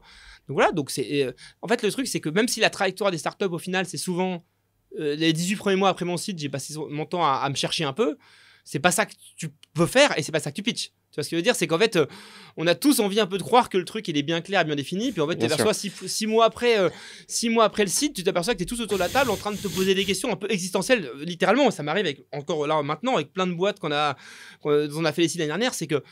Et en même temps, heureusement, si tout se passait selon le plan, on s'emmerderait un peu quand même. On pense qu'on va aller là, puis en fait on apprend plein de choses. On arrive là, et puis on arrive là. Absolument. Mais d'ailleurs là, tu touches du doigt ce qui rend notre métier de VC Seed si passionnant. C'est pour ça que moi je suis passionné par le pré-seed et le seed. C'est qu'en fait, tu arrives à un moment de l'aventure entrepreneuriale où, même quand le pitch est super léger, il y a encore beaucoup de fondamentaux. L'ADN, il reste souvent à écrire. Et en fait, tu as cette chance inouïe d'être aux côtés d'entrepreneurs hyper talentueux et qui ont choisi de bosser avec toi et avec qui tu as choisi de bosser, pour participer de façon très différente et très humblement à l'aventure. Et donc, en fait, tu es là à un moment tellement, on dit formative en anglais, je sais pas, mais tu vois, un moment tellement fondamental dans la construction de la boîte que même ce que les entrepreneurs font, nous, le nombre de boîtes, ce qu'ils font aujourd'hui, tu vois, est quand même assez profondément différent de ce qu'ils ont pitché au départ. Il y a des fondamentaux communs, mais beaucoup de choses ont évolué. Et en fait, tu as participé, ou au moins tu étais là, voire tu as participé à la conception, tu vois, ce qu'il y a de l'objet. Et ça, c'est extraordinaire. Enfin, on est des invités à une aventure extraordinaire quand on est là tôt. Et toi, ça se conceptualise comment? Parce que je sais que tu as été vraiment hands-on, tu as vraiment mis les mains dans le cambouis avec Jelly Smack, enfin Kelly Network d'ailleurs, Quelle Network, ouais. de 2016 à encore aujourd'hui. Tu me dis que tu t'en reviens il y a 2 jours. Ouais, écoute, là, j'ai passé 2 jours avec eux à Londres, parce que tu vois, maintenant, il y a une relation qui est aussi, tu vois, on a une relation forte, personnelle, tu vois, qui fait qu'on a envie de passer du temps ensemble. Et même si c'est des gens qui sont grands, ils n'ont pas besoin de moi pour avancer, mais on a une relation de confiance et une intimité et le business qui fait que sur certains sujets, tu peux être utile. Non, mais alors, en fait, au départ, on avait une relation qui était pas forcément très proche et très bonne dans le sens où eux avaient été un peu échaudés par les aventures VC sur l'aventure d'avant et garder l'image des investisseurs qui étaient pas forcément des gens qui allaient être moteurs et les aider à aller dans leur sens, mais plus qui étaient un peu quand même demandeurs de comptes, dans de la mise de pression, etc. Et donc, du coup, on a mis un peu de temps à craquer la relation. Ils te voyaient comment? Genre comme un apporteur de fonds, comme un financier, comme tu aimes être appelé? Je pense. Et surtout, je pense qu'ils ne voyaient pas trop d'upside à ce qu'on ait une relation trop proche et qu'en dehors des boards, ils n'avaient pas forcément envie qu'on se raconte des choses. Et en fait, c'est au moment où on a commencé à travailler sur un peu en amont, on commençait à dire on va vous présenter à d'autres VC pour le prochain tour, que là on s'est rendu compte qu'il y avait plein de questions un peu en suspens. Et moi un jour je me souviens, j'étais à Stockholm, je crois, dans un hôtel pour un événement, et je sais pas pourquoi j'ai commencé à leur écrire un long mail avec toutes les questions que j'avais. On s'est fait un long call et après je leur ai envoyé un mail avec plein de questions que j'avais sur le modèle. On dit, mais attendez les gars, faudrait qu'on se mette là-dessus, ça c'est pas clair. Et je leur ai envoyé ce mail là. Et en fait, moi, encore une fois, dans la manière dont je m'en souviens en tout cas, ça a créé un truc, ça, entre nous. Je pense qu'ils se sont dit, attends, on a un gars qui est vraiment bien intentionné, qui a envie de nous aider, qui nous pose des questions, qui sont des questions importantes et intéressantes, et qui a l'air d'avoir envie de nous accompagner pour y répondre. Tu vois ce que je veux dire? Et en fait, je pense qu'à partir de ce moment-là, ils se sont dit, mais attends, c'est dommage, tu vois, passons du temps un peu avec lui pour voir. Et en fait, à partir de ce moment-là, on est entré dans une relation où je pense qu'ils se sont dit, c'est plus un investisseur qui prend un fonds d'investissement, mais c'est quelqu'un qui a vraiment envie de nous aider et qui peut peut-être nous aider, on va essayer, quoi. Et là, il y a eu un déclic, vraiment, en tout cas, c'est comme ça que je le vis et que je m'en souviens, il y a vraiment eu un déclic, quoi. Ouais, ce mail, tu t'en mets d'ailleurs encore un screenshot dans le même article, Oui, qui est hyper cool, puisqu'on arrive vraiment à voir ta façon de penser. Comment est-ce que, et c'est hyper intéressant d'avoir la façon de penser de quelqu'un qui est hors du business. Ouais, Parce que, qui du coup, il va pouvoir... est un tout petit, qui est 10% dedans et 90% à l'extérieur, quoi. Okay. Mais c'est un de nos grands, c'est une de nos chances inouïes en tant que VC. Ça veut dire que souvent, tu as le débat avec les gens qui disent, mais pourquoi un VC qui est donc, dont le rôle premier, encore une fois, est d'allouer de l'argent à des startups pour faire un ROI, tu vois, même si, comme on l'a dit, au final, c'est pas le quotidien. Mais pourquoi il serait légitime pour accompagner un entrepreneur? Et moi, ce que je dis, c'est que même un entrepreneur qui est hyper fort, en fait, 90% du temps, tu as besoin d'avoir des gens qui vont avoir un regard extérieur, mais qui vont avoir assez de contexte sur ton business, qui vont avoir vu d'autres choses, qui vont avoir accès à, tu vois, une expérience, à un réseau, etc. Donc là, c'est un workshop que tu as fait. Si on reprend tu as fait un workshop de 2 heures. Appelons ça un workshop, c'était un coup de téléphone, mais ouais, c'est ça, ouais. En fait, ce qui s'est passé, c'est que quand ils ont annoncé leur... Enfin, ils l'ont jamais vraiment annoncé, d'ailleurs, mais ça a été le premier deal de SoftBank l'année dernière, en 2021, là, qui a été un très très beau tour. On n'a jamais communiqué sur le montant et la valo. Oui, pourquoi on revient aux années 2000 où on communique plus sur les valos et sur les montants. Vivons heureux, vivons cachés. Pourquoi attirer les projecteurs? Tu connais même pas leur tête, tu vois. Enfin, je veux dire, tu connais pas leur voix. Et donc, du coup, si tu veux, je me suis dit, en fait, l'histoire, moi, émotionnellement, je suis tellement, il y a un truc tellement fort avec cette boîte et avec eux, etc., que je me suis dit, j'ai envie, en fait, de leur rendre un peu justice. Et moi-même de faire un travail d'introspection et rétrospectif plutôt. Et en fait, j'ai dû passer 2 jours à écrire cet article. C'est-à-dire, j'ai écumé tout, en fait, l'histoire Jelly Smack avec ce qu'ils nous avaient envoyé à l'époque, les mails de débrief que je faisais en interne, les échanges avec eux, etc. En tant qu'entrepreneur, ce que je trouve hyper intéressant, c'est le dernier paragraphe que je n'ai pas lu sur les risques. Ça, c'est hyper intéressant de se dire, même à l'époque, tu as des entrepreneurs brillants, il y a un marché, vous êtes convaincus, il y a déjà eu le seed, et tu as quand même des risques, et ils sont intéressants. Là, tu as vraiment 4 bullet points. Exécution, scalabilité qui plante, on se fait doubler, et les autres plateformes, genre Snapchat, YouTube, Instagram, pas prouvé. Et je trouve ça cool de te dire, en fait, dès le début, une belle boîte, c'est aussi une boîte où il y a des gros risques. Mais il faut... Parce qu'il y a plein d'entrepreneurs qui se disent, il y a des risques, Oh, il y en a, enfin, je vois pas pour quelle raison on pourrait se planter. Mais si t'as pas de risque, t'as pas d'opportunité et t'as pas d'upside. En fait, pour le coup, ce que t'apprends en tant que VC, c'est de se dire justement d'être à l'aise avec la notion de risque. Et ce que tu veux, c'est surtout ton risque, c'est de pas être clair sur quels sont tes risques et de pas les prendre en compte et de pas chercher à les cerner, juguler, maîtriser, tu vois, changer. Et donc, du coup, c'est très, très important d'avoir une thèse en tant qu'investisseur, mais surtout en tant qu'entrepreneur, sur, en fait, quels sont les points forts et quels sont les risques aussi de mon modèle et comment de conceptualiser ça, je pense en permanence d'être très clair conceptuellement là-dessus et de piloter ta boîte en fonction, d'avoir une stratégie qui digère tout ça en permanence. Parce que si tu fais pas ça, en fait, tu vas être comme moi, mon aventure Pilk, où tu dépends d'une API et comme un con, en fait, un jour tu te réveilles et tu te dis ah ouais, mais c'était un peu gros comme le nez de la figure. Oui, mais si tu te l'as jamais dit assez clairement, bah finalement, tu vas te sentir très con mais après. Et quand tu te sens très con après, c'est trop tard. C'est extrêmement difficile quand tu es entrepreneur. Tu veux pas avoir les risques. Tu veux justement, si tu les regardes trop, ça fait peur. Ça te fait douter. Bah alors, ouais, non, alors et ça c'est d'où l'intérêt d'avoir quelqu'un qui peut avoir une vision externe pour te dire, attends, ils sont là les risques. Je suis d'accord avec toi dans le sens où une des grosses qualités entrepreneuriales, c'est aussi le côté où tu vas faire des trucs où avec le recul, tu te rends compte que tu étais un peu dingue et un peu naïf sur les trucs. Donc il y a ce côté-là,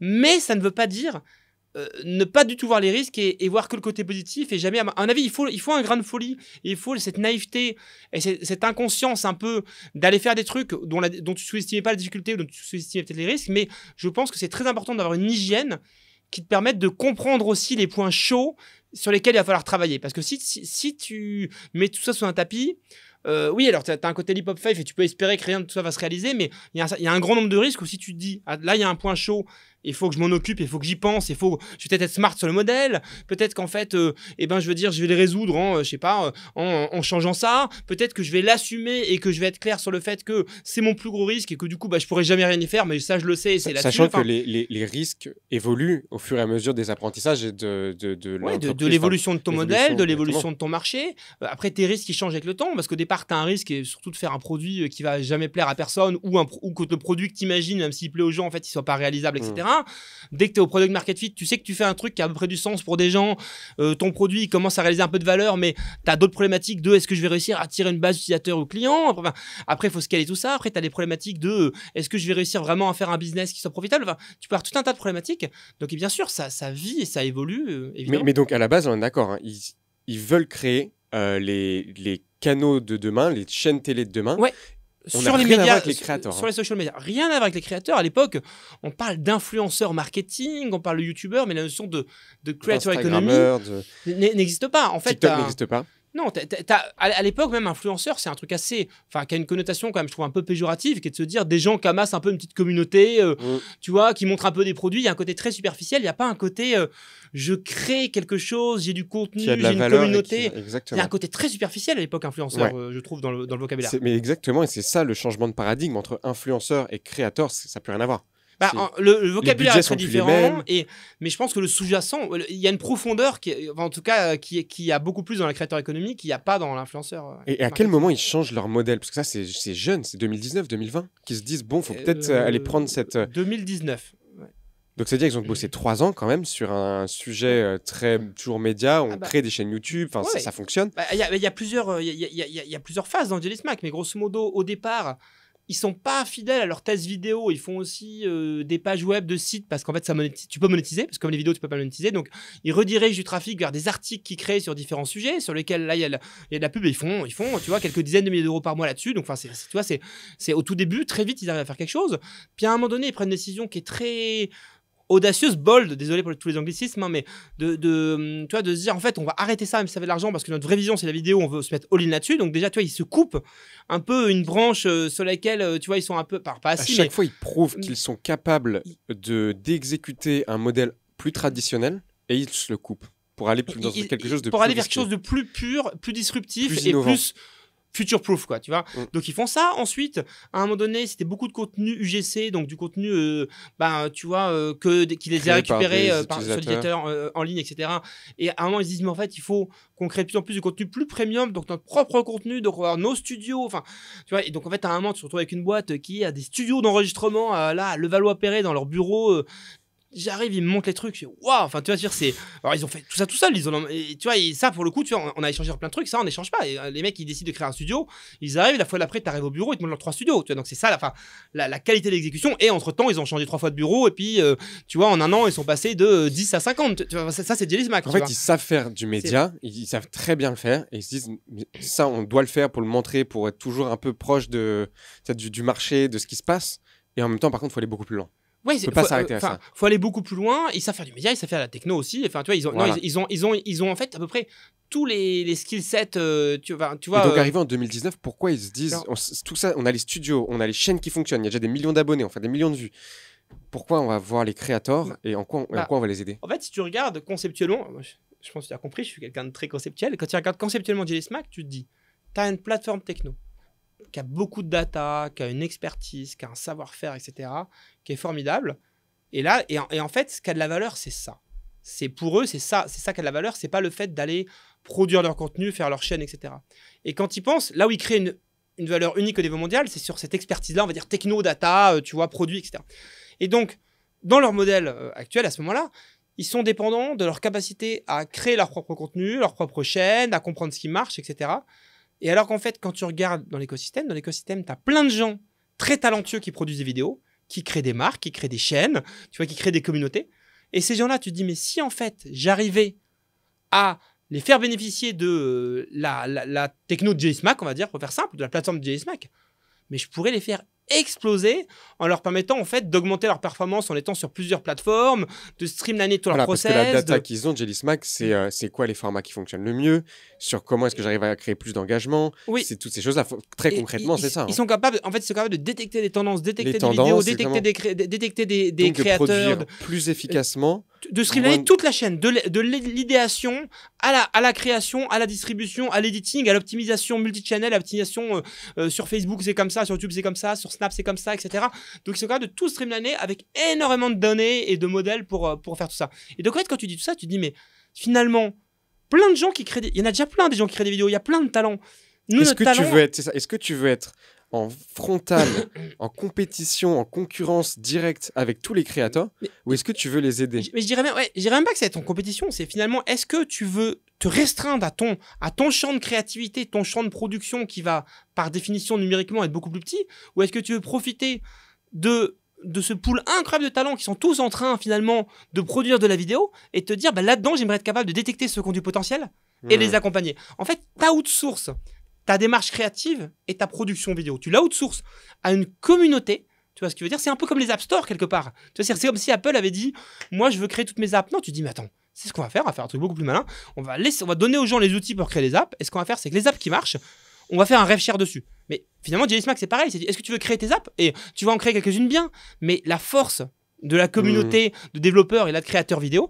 Et donc, tu te dis... Comment on fait? Et là, en fait, où c'était loin d'être évident, c'est que, alors déjà, à l'époque, créateur économiste, la terminologie n'existait pas et le mouvement était naissant. Et donc, c'est intéressant, quand la terminologie et le mouvement n'existent pas, t'as plus de mal à conceptualiser le truc. Tu vois, c'est puissant, créateur économiste, ça paraît évident maintenant. À l'époque même, imaginer cette catégorie de personnes-là, on n'était pas clair. On parlait de youtubeurs, instagrammeurs, mais tu vois, qu'on mélangeait avec influenceurs. Enfin, tu vois, de sûr, c'est intéressant. Maintenant, c'est pas évident. Tout le monde se dit un créateur, tu vois, vidéo, je vois ce que c'est. Toute entreprise va devenir un média et toute personne deviendra un média de soi-même. Mais aujourd'hui, c'est évident. Et encore pas pour tout le monde. Comment on peut les aider? Et comment on peut ne pas dépendre de... Parce que nous, on ne veut pas avoir 100 studios, 1000 équipes créatrices, etc. Et en fait... on cherche et ça marche pas parce qu'en fait on se dit on va faire un SaaS qu'on va leur donner. Ouais, le problème du SaaS c'est que bah, tu vois ce que je veux dire, ils vont pas savoir l'opérer. Il y a quand même une expertise pour opérer les outils de Jelly Smack. Jelly Smack, c'est leurs propres outils en interne, c'est pas des outils qui sont aujourd'hui à l'époque en tout cas destinés à être utilisés en standalone par un créateur vidéo dont c'est pas le métier. Puis lui il a pas envie de s'emmerder des outils, il a envie qu'on lui enlève du travail, pas qu'on lui en donne plus, etc. Et donc à un moment donné ils ont cette idée géniale qui est de se dire mais ce qu'on va faire en fait c'est une forme, c'est pas le truc juridique, mais une forme de joint venture. C'est ce qu'on va dire, c'est on fait un partenariat ensemble. Tu nous donnes tes channels, tu nous donnes tes vidéos, nous on s'occupe de tout. Et on fait en gros 50-50. 50-50. 50, ouais, enfin c'est pas 50, mais enfin tu vois, l'esprit chacun c'est l'esprit négocie, quoi. Mais ouais, non, mais et ils restent propriétaires de leur chaîne quand même. Ils restent propriétaires de leur chaîne, etc. Par contre, c'est un deal exclusif. C'est là où ça devient intéressant. C'est un deal exclusif, bien sûr, c'est un deal exclusif. Tu n'as pas MrBeast qui a quand même signé chez Jelly Smack. Ouais, comme si quand tu signes chez Universal, tu n'as pas signé ailleurs. Non, mais quand tu vois la surperformance que va générer Jelly Smack en t'enlevant en plus du travail relou, quoi. C'est extraordinaire. Et donc, le jour où ils pensent à ce modèle, là, le truc se débloque, quoi. On se dit, mais en fait, on n'est pas un provider de software, alors même si on a des projets là-dessus, etc. Et en fait, le jour où ils font ça, c'est génial, parce qu'en fait, ils alignent leur savoir-faire et le cœur de leur valeur avec le besoin du marché. Tu vois, c'est les pièces du puzzle. Et c'est de se dire, le truc était le plus chiant chez toi, donc conceptuellement, si je reviens à ce truc conceptuel, si tu regardes la chaîne de valeur de Jelly Smack, le truc qui est le plus chiant, c'est, faut avoir des idées, produire des vidéos, se planter, etc. Tu dis, mais ça, il y a des gens qui le font déjà très bien. Donc j'arrête de le faire. Alors je vais continuer à le faire, mais uniquement sur mes chaînes historiques, etc. Et je vais me plugger sur la communauté. C'est génial, tu vois. Et en plus, je sais le faire parce que détecter les créateurs qui ont du potentiel, pas forcément qui ont déjà réussi, mais qui ont du potentiel, c'est un de mes savoir-faire algorithmiques. Et donc quand tu mixes tout ça, bah, tu as un modèle qui est parfait, qui n'est pas sans rappeler Voodoo d'ailleurs, hein, sur les jeux vidéo avec les game studios en France. Hein. Sorare, on parle là-dessus. Alors, histoire complètement différente, avec plaisir. Tu as changé de prononciation depuis tout à l'heure. Sorare. Non, je dis Sorare encore une fois. Sorare. Sorare. Alors Sorare, ils font quoi si on le prend d'un point de vue très simple. Alors très simplement. Donc Sorare, c'est Nicolas et Adrien qui se sont dit en 2018, il y a une techno là qui est en train d'émerger, qui maintenant est beaucoup plus connue qu'à l'époque, qui s'appelle les NFT, Non-Fungible Token. Et en gros, l'idée, c'est de se dire, la blockchain, jusqu'à présent, elle a été surtout connue pour, tu vois, ce qui va être Bitcoin, Ethereum, etc., pour des crypto-monnaies. Donc, les crypto-monnaies, tu vois, un Bitcoin, c'est un Bitcoin, quoi. Tu t'en fiches, ça n'a pas une identité spécifique. Et les non-fungible tokens, c'est l'idée de se dire, on peut utiliser la même technologie pour aussi arriver à représenter un objet qui a une unicité, qui a une identité. C'est-à-dire, 1 euro, c'est 1 euro. Là, cet objet, c'est comme une carte à collectionner, par exemple, au hasard, ou une œuvre d'art. Chaque objet est unique et doit avoir une unicité qui est built-in. Donc, ils se sont dit, à cette techno-là, nous, on est des passionnés de foot, et on se dit que c'est marrant parce que finalement, les objets à collectionner dans le foot, par exemple, tu as les cartes Panini, et ces cartes Panini, avec quelque chose comme la blockchain et ces NFT, on doit pouvoir en fait répliquer dans le digital cette rareté. Ce qui est évidemment quelque chose de complètement conceptuellement bizarre, puisque un fichier, ça se duplique. Donc, dans notre monde, une photo, ça a pas d'unicité. Dans le monde digital, tu as une photo, tu la copies, je la mets sur les réseaux sociaux, tu la copies, tu l'enregistres sur ton ordinateur, tu l'as. Et donc là, l'idée, c'est de se dire, on va utiliser ces technos d'NFT pour arriver à recréer dans le monde digital des objets à collectionner qui vont être des cartes de joueurs de foot. Et ce qu'on va faire, c'est que on va créer un jeu de fantasy football. Donc le fantasy football, c'est quoi? C'est le fait de se dire, le but du jeu, c'est d'être un manager d'équipe de football. Je vais construire une équipe de football, donc je vais mettre, 2 défenseurs, 2 attaquants, un gardien. Je vais construire mon équipe et ensuite, dans le jeu, je gagne des points en fonction de la performance dans la vraie vie, dans les matchs de la vraie vie du football, des joueurs que j'ai assemblés. Et donc du coup, en fait, donc, ton jeu est indexé à la vraie performance, à la vraie performance. Et pourquoi ça plaît beaucoup aux fans de sport, parce que ça n'existe pas que pour le foot et aux fans de foot dans le cas du football fantasy, c'est que les gens dans le foot, ils sont toujours persuadés de se dire moi je sais que cet attaquant il est top et que là tu vas voir les 2 prochains matchs là, contre tel et tel club, ils vont leur mettre la misère. Et donc en fait, du coup, les gens qui sont passionnés de sport et de foot, leur expertise, c'est aussi de se dire tel joueur est bon, tel joueur est pas bon, là il est sous-coté, il est sur-coté. Et donc du coup, en mélangeant le côté carte à collectionner sur des joueurs et le côté jeu de fantasy, ils se disent mais tu vas pouvoir, comme un vrai manager, te dire j'achète des joueurs. Donc j'achète des joueurs qui sont des cartes à collectionner Sorare, voilà, qui ont des différents niveaux de rareté, donc différents prix, etc. Tu vois, il y en a qui sont surcotés, sous-cotés, etc. Je m'assemble mon équipe. Chaque semaine, je joue. Donc j'ai des ligues Sorare, etc. Donc je joue, donc j'aligne une équipe de foot, tu vois. Et en fonction de la performance dans la vraie vie de l'équipe de foot, et donc de savoir est-ce que j'ai été un bon manager de football, tu vois, en fonction des résultats de la semaine, je vais avoir des classements et je vais pouvoir non seulement donc du coup être fier de moi, avoir défié mes potes, défier la communauté, etc. Mais en plus, quand je suis bon, gagner des cartes Sorare et gagner aussi un peu de crypto-monnaie. Et donc du coup, ce qui est génial, c'est qu'ils arrivent ces cartes Sorare ont une valeur. Et ces cartes Sorare, elles sont achetées.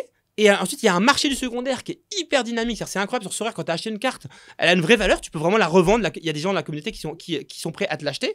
Et donc, du coup, en fonction des performances du joueur, de l'évolution du marché, etc. Sorare, ils allient le Web3, les NFT, un peu le pari en ligne aussi, mais gamifié. Et le gaming en soi. Ouais, alors c'est pas du pari, mais on est sur un truc mercantile. On est quand même sur un truc. On veut surtout pas être associé à du pari, parce que le principe du pari, c'est quand même que tu mises une somme d'argent et que si tu as tort, tu la perds.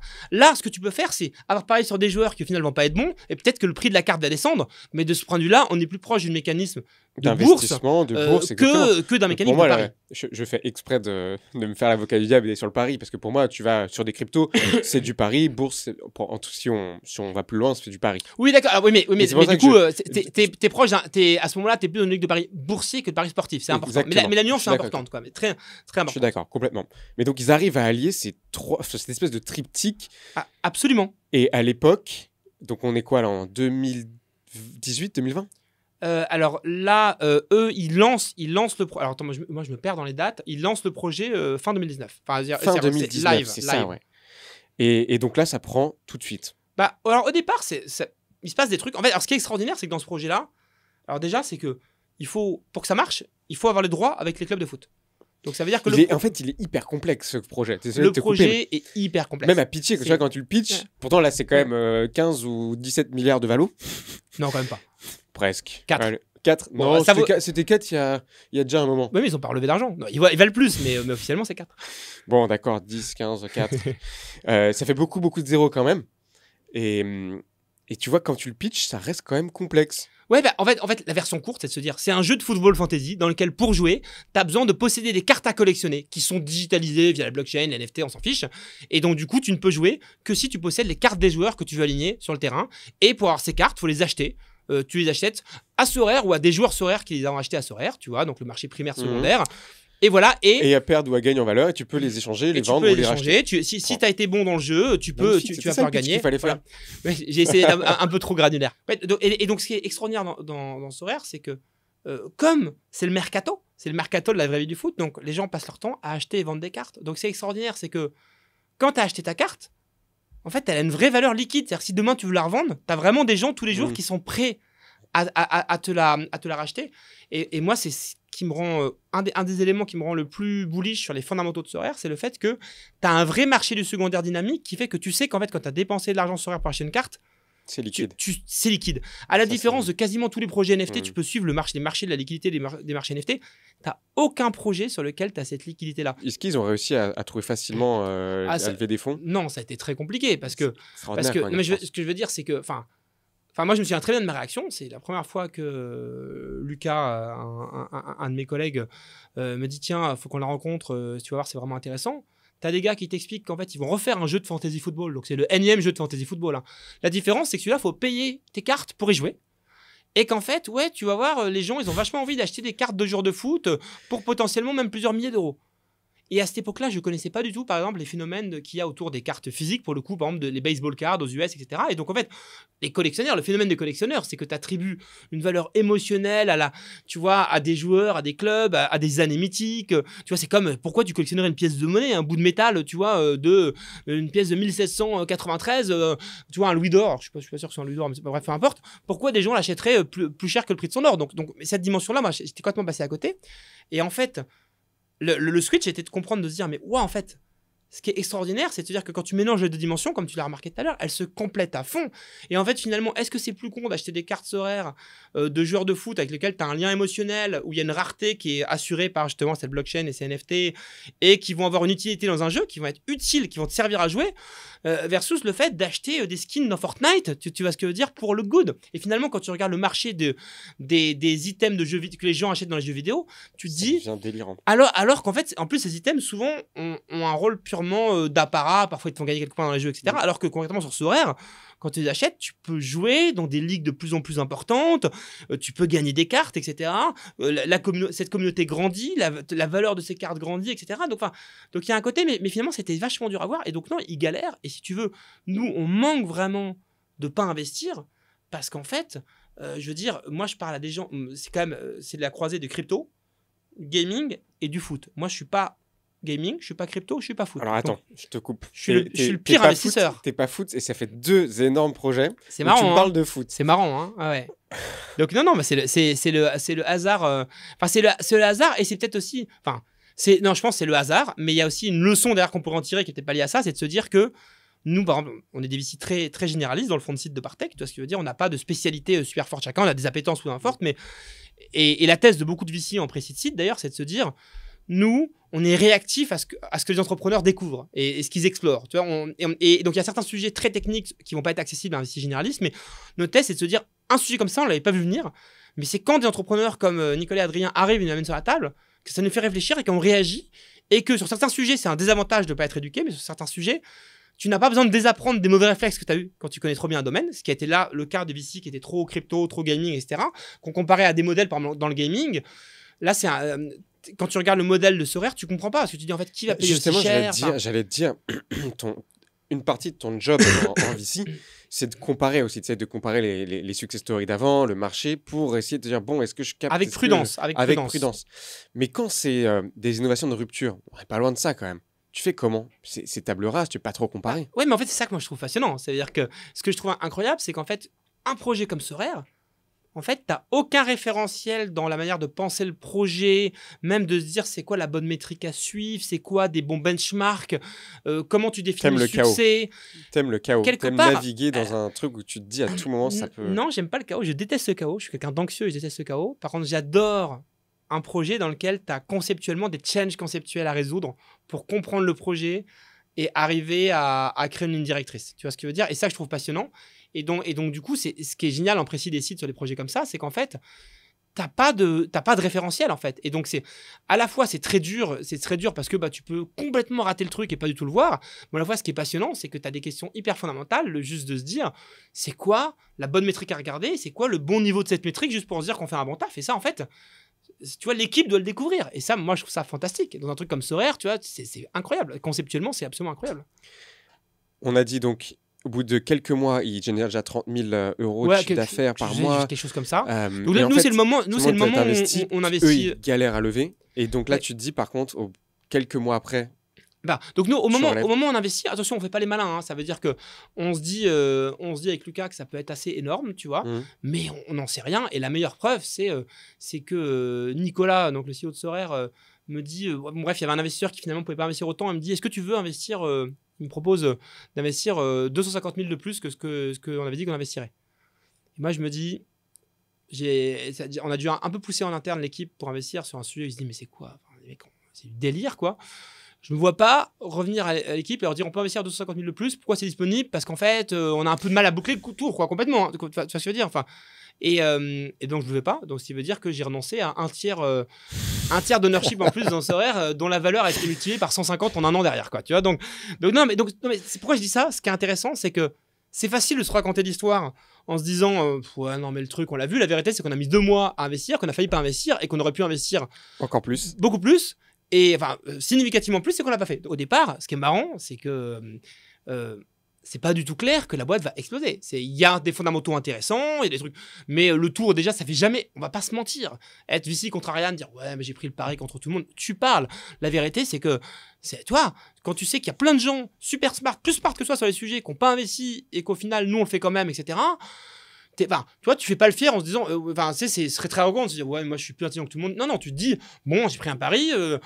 Je veux dire, on va voir, quoi. Tu vois ce que je veux dire? Et ce qui est marrant, c'est que du coup, le premier board, tu vois, bien, les forecasts sont... Je me souviens de la discussion avec Nicolas, je trouvais ces forecasts, ces projections à 12 mois un peu timides. Et il me dit, ah, t'es gourmand et tout. Je lui dis, non, mais je pense sincèrement que par rapport à la dynamique que vous avez, vous pouvez faire plus. Le truc qu'il avait projeté pendant 1 an, 3 mois plus tard, il l'avait dépassé. Et donc, ce qui est marrant, c'est qu'on passe d'un truc qui était vraiment... que beaucoup de VC avaient vu et beaucoup de gens se rataient la tête en disant, c'est quoi ce truc? À 3 mois plus tard, la boîte commence vraiment à décoller, quoi. C'est-à-dire qu'on a une chance. Nous, on arrive juste avant le moment où ça décolle, quoi. Et donc, 3 mois plus tard, ça commence à décoller. Et là, on passe un truc où on se faisait pinguer tous. Hein. Alors, Nicolas, évidemment, en tant qu'entrepreneur, mais il passe de paria. Ouais, quasiment. Enfin, moi, en tout cas, c'est ma... La Belle au bois dormant, il faut absolument... Moi, c'est ma perception, en tout cas. Ouais, je pense. Enfin, j'exagère peut-être, mais moi, c'est ma perception. Et donc, si tu veux, on se retrouve à un truc où, franchement, moi, j'étais très prudent. Je disais à l'équipe, bon, ok, chaque mois, je leur dis, voilà, les métriques sont super bonnes, etc. Mais je pense que ça va se calmer le mois suivant. Et puis le mois suivant, ça se calmait pas, ça faisait commenter. Et donc, du coup, en fait, à ce moment-là, Nicolas dit, ok, je veux lever un nouveau tour, quoi. Et il était très bullish, quoi. Ça veut dire que là, il disait, ok, bon, il commençait à voir, il cramait pas d'argent. C'est-à-dire l'argent qu'il avait levé avec Headline et nous, il le dépensait pas, quoi, concrètement. Hein. C'est-à-dire chaque mois, c'est de l'argent qui rentrait, c'est pas de l'argent qui sortait. C'est une équipe, ils étaient 10 à ce moment-là. Hein. Donc, c'est incroyable. Et donc, oui, quand ils ont signé, donc ensuite la série A a été leadée par Benchmark, donc qui est un fonds absolument, mythique de Silicon Valley, et Peter Fenton, qui est un investisseur vraiment exceptionnel et qui vraiment change la trajectoire de la boîte. Et donc, tu vois, Et en fait, je veux dire, à ce moment-là, Nicolas, il se dit, OK, là, moi, je veux vraiment être ambitieux et voilà la valo en dessous de laquelle je ne lèverai pas, quoi. Et il a des term sheets de très beaux fonds, dont Axel, qui arrive en dessous de cette valo, il dit, non, moi, je suis sérieux, j'ai pas besoin d'argent, je ne lèverai pas en dessous de cette valo. Et en fait, Nicolas, pour moi, dans ma perception, je n'ai jamais parlé avec lui, mais il a été changé à partir de ce moment-là. J'ai vu un Nicolas exploser. Exploser, ça veut dire qu'en fait, Nicolas, il a une capacité à absorber ce qui lui arrive, ce qui se passe dans la boîte. Nicolas, c'est un gars qui a toujours eu une grande ambition pour la boîte, mais qui était, enfin, tu vois, comment dire, qui était... T'es freiné par le... Je sais pas comment dire, mais en fait... Après, c'est une barrière psychologique aussi. Genre, non, mais je pense qu'en fait, lui, à chaque fois que ça décolle, il absorbe. Nicolas, voilà. C'est une machine à absorber. Voilà. Ça veut dire que chaque étape... C'est normal, c'est un pur miroir de ces chiffres aussi. Si tu exploses, tu le sais. Mais la plupart des gens, je pense, ils sont pas capables de suivre. Donc, la trajectoire de la boîte est exceptionnelle. Enfin, donc, en gros, pour faire simple, la boîte, là, je sais pas, les chiffres sont publics sur la blockchain, hein, mais là, la boîte, maintenant, elle fait 20 millions de revenus par mois, quoi. Tu vois ce que je veux dire? Enfin, donc, la trajectoire est extraordinaire, mais la trajectoire de Nicolas, d'Adrien et de l'équipe, elle est tout aussi extraordinaire parce qu'être capable d'absorber ça. Tu vois, je veux dire, les gars, ils ont levé une série de 50 millions de dollars avec Benchmark. Et à ce moment-là, ils étaient 12 ou 15, je sais plus. Enfin, tu vois, donc nous, en fait, l'histoire marrante, le lien entre Jelly Smack et Sorare, c'est que moi, je découvre SoftBank via Jelly Smack. Donc, du coup, au moment où on fait le deal, il me présente les fondateurs de Jelly Smack me présentent Michel Combe de SoftBank, qui est donc le français, mais maintenant qui est d'ailleurs qui a remplacé Marcelo Claure, donc maintenant qui est très haut placé SoftBank, mais qui à l'époque était le sort de scout hyper VIP de SoftBank en France, quoi, pour faire simple. Et donc, du coup, en fait, il me dit, est-ce que tu as des boîtes intéressantes et tout? Puis je lui dis, Sorare, ça décolle, etc. Et il me dit, attends, nous, on a Marcelo Claure qui possède des clubs de foot au Latam, etc. Ça pourrait les intéresser. Et au final, en fait, on fait cette connexion-là. Donc, tu vois, c'est intéressant, les liens entre les histoires. Ça veut dire que je suis pas sûr que SoftBank sera investisseur de Sorare sans Jelly Smack. Tu vois ce que je veux dire? Parce que, alors peut-être qu'ils les ont rencontrés autrement, mais enfin, tu vois, c'était pas forcément le premier investisseur auquel on pensait, alors qu'ils sont hyper pertinents sur le sujet et ils sont super pour la boîte, tu vois. Donc, tu vois, c'est aussi ça, c'est ça le métier, c'est les liens de réseau comme ça. Et donc, du coup, 6 mois après l'entrée de Benchmark au capital, je veux dire, Nicolas a dit, OK, on va repartir sur la route et on va relever, là, cette fois-ci, un méga tour, quoi. On va lever un méga tour comme ça, même si on crame pas d'argent, on a besoin d'argent pour sécuriser le licensing avec les clubs de foot. J'allais te demander, en fait, qu'est-ce qu'ils font de tout ce cash? Parce que 50 millions à 12, là, ils sont une centaine, c'est ça? Et ils ont relevé, je sais plus combien de centaines de millions. 680 millions de dollars. Et donc, en fait... Ça commence à faire, hein? Oui, ça commence à faire. Mais en fait, l'idée, c'est de sécuriser les droits de tout ce qu'on veut sécuriser dans Quand le tu dis foot sécuriser, et d'autres c'est sports. de signer des contrats d'exclusivité avec les clubs pour pas qu'il y ait d'autres sur les NFT dans leur domaine spécifique, pas tous les NFT, dans leur domaine spécifique pour du fantasy sport, etc. Et donc ça, les clubs, ils te demandent, tu vois, des garanties, ils te demandent parfois des paiements de front, etc. Il y a un tas de choses un peu touchy. Et donc du coup, il se dit, c'est aussi une crédibilité. Tu veux montrer que tu es le player numéro 1 et que c'est game over. Tu vois, c'est aussi un statement à l'écosystème de se dire, attendez, Fantasy Sport NFT, c'est nous. On a levé plein d'argent, on a plus de moyens que vous, donc c'est même pas la peine de chercher à venir sur les plates-bandes. C'est ça, il y a ce statement-là. C'est ça le signal envoyé. Ouais. C'est le signal envoyé et la réalité financière derrière qui correspond et qui te permet aussi de recruter tu vois, une équipe de stars sans te poser la question, tu vois, qui te dit, si le mois, l'été, finalement, il y a de la saisonnalité et que je vends moins de cartes et que je fais moins de revenus, tu vois, le sujet du cash burn n'est plus un sujet, quoi, tu vois. Et ça, c'est très important de te sentir fort, puissant dans tes appuis pour prendre le marché. Le but, c'est de prendre le marché, quoi. C'est ce qu'ils sont en train de faire. Complètement. Et là, ils sont toujours une petite centaine, c'est ça? Franchement, je ne saurais même pas te dire combien ils sont. Ouais, je dirais 80, quelque chose comme ça. Ils ont ouvert un bureau à New York, ils ont recruté Ryan Spoon, une rockstar New York, grâce à Peter Fenton, justement, et de Benchmark. Et du coup là, non, mais, et donc ils sont sur une trajectoire. Mais ce qui est marrant, c'est que c'est une boîte, ce qu'il faut comprendre, c'est une boîte qui a levé sa série B, là, de 180 millions de dollars. Enfin, je ne sais pas s'il y aura de le dire, j'espère que oui, Nicolas, mais la fonction financière était même pas structurée, quoi. T'avais un DAF externe, tu vois, qui fait le PNL, tu vois, en fin de quarter. Enfin, donc, c'est normal pour une boîte que vous mais la plupart des départements n'étaient pas structurés, ils sont en train d'être structurés. Donc c'est une boîte qui a grandi à une vitesse. Et donc ce qui est tout aussi remarquable, c'est d'avoir, il y a 3 trucs qui sont remarquables pour moi, c'est la vision, l'opportunité, l'idée, la stratégie. Donc là, sur lesquels, tu vois, ils ont fait un taf, je veux dire, juste incroyable. Mais en tant que VC, ça a été pour moi, ces deux histoires-là ont été des leçons assez fondatrices pour moi parce que c'est des leçons d'ambition, tu vois, c'est des leçons, tu vois, d'explosivité. Enfin, tu vois, tu prends beaucoup de leçons. Et c'est vrai que quand tu as vécu ça, t'as pas du tout envie de recoller les mêmes modèles parce que le modèle Jelly Smack, tu vois, l'histoire elle est super singulière. Sorare aussi, le but c'est pas de refaire une histoire à la Jelly Smack ou Sorare. Je serais bien incapable de détecter ça en amont, de se dire ça va être un, tu vois, je peux croire au potentiel de la boîte, mais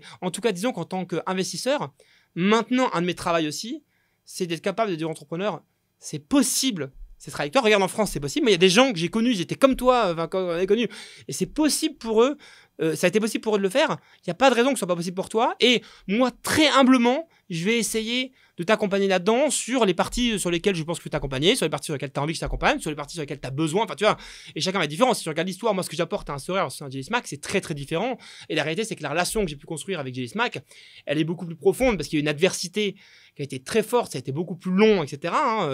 Les tours, il y a eu beaucoup de tours de table quand il y a la galère, alors que Sorare, on investissait, c'était contrariable. C'est limite trop facile. 3 mois plus tard, si tu veux, les seuls enjeux, les seuls trucs sur lesquels j'ai bossé avec Nicolas, c'était comment on gère tes 2 tours pour optimiser au maximum, et c'est là-dessus que je l'ai aidé, quoi, tu vois, mais son business, ça roule, quoi. Bah, magnifique. Hein. Déprimant. Si tu avais 20-25 ans aujourd'hui, avec tu crois que j'ai plus je fais plus avec toute ta compréhension du marché, les tendances que tu vois de fonds arriver, Web3, peu importe, justement, Jelly Smack. Bon, Jelly Smack, tu vois, c'est déjà plus vieux. Mais là, ce que tu vois actuellement, sur quoi est-ce que tu miserais? Je vais peut-être retourner la question, lui dire, en tant qu'entrepreneur de 20-25 ans, sur quoi tirer? J'irais plutôt toi, là, en tant qu'investisseur. Qu'est-ce que tu vois en lame de fond qui arrive et sur lesquels il faut miser aujourd'hui, parce que ça va créer des décalages de phase dans le futur, et dans le futur, c'est dans 2-3 ans maximum. Alors, le Web3, c'est quand même... c'est un truc qui est incroyable. Il y a c'est une lame de fond incroyable, mais disons que moi, ça me fatigue un peu parce qu'il y a tellement de bruit autour et puis ça attire tellement tu vois, d'opportunistes, de short-term business, etc. Non, mais je pense qu'il y a plein de trucs formidables à faire, mais moi, c'est pas le conseil que j'aurais envie de donner. Tu vois ce que je veux dire? On n'y va pas. Et non, mais il y a plein de choses à faire, mais non, je pense sincèrement que quand tu regardes les enjeux actuels du monde, et le formidable outil que peut être la technologie au sens très large du terme pour résoudre des enjeux, je pense qu'aller vers des trucs plus climat-tech, tu vois, au sens large, je pense qu'il y a des choses assez énormes à faire, tu vois. Boîte à impact social. Ouais, alors là je parlais, alors déjà boîte à impact, mais surtout climat-tech, tu vois, je pense que la technologie, elle a beaucoup de choses à faire, et tu dis, il y a tellement de choses à apporter, et ça, enfin, tu vois, l'impact que ça peut avoir sur l'environnement, et puis après, tu as évidemment d'autres choses beaucoup plus liées à l'énergie, tu vois, le renouvelable, tu vois, et donc, tu as des choses quand même assez fondamentales comme ça, et c'est vrai que je pense que tu as des enjeux qui sont hyper excitants en termes de sens, d'impact sur la société, et tu vois, et des boîtes tu vois comme... de plus en plus de fonds surtout qui acceptent de prendre le risque.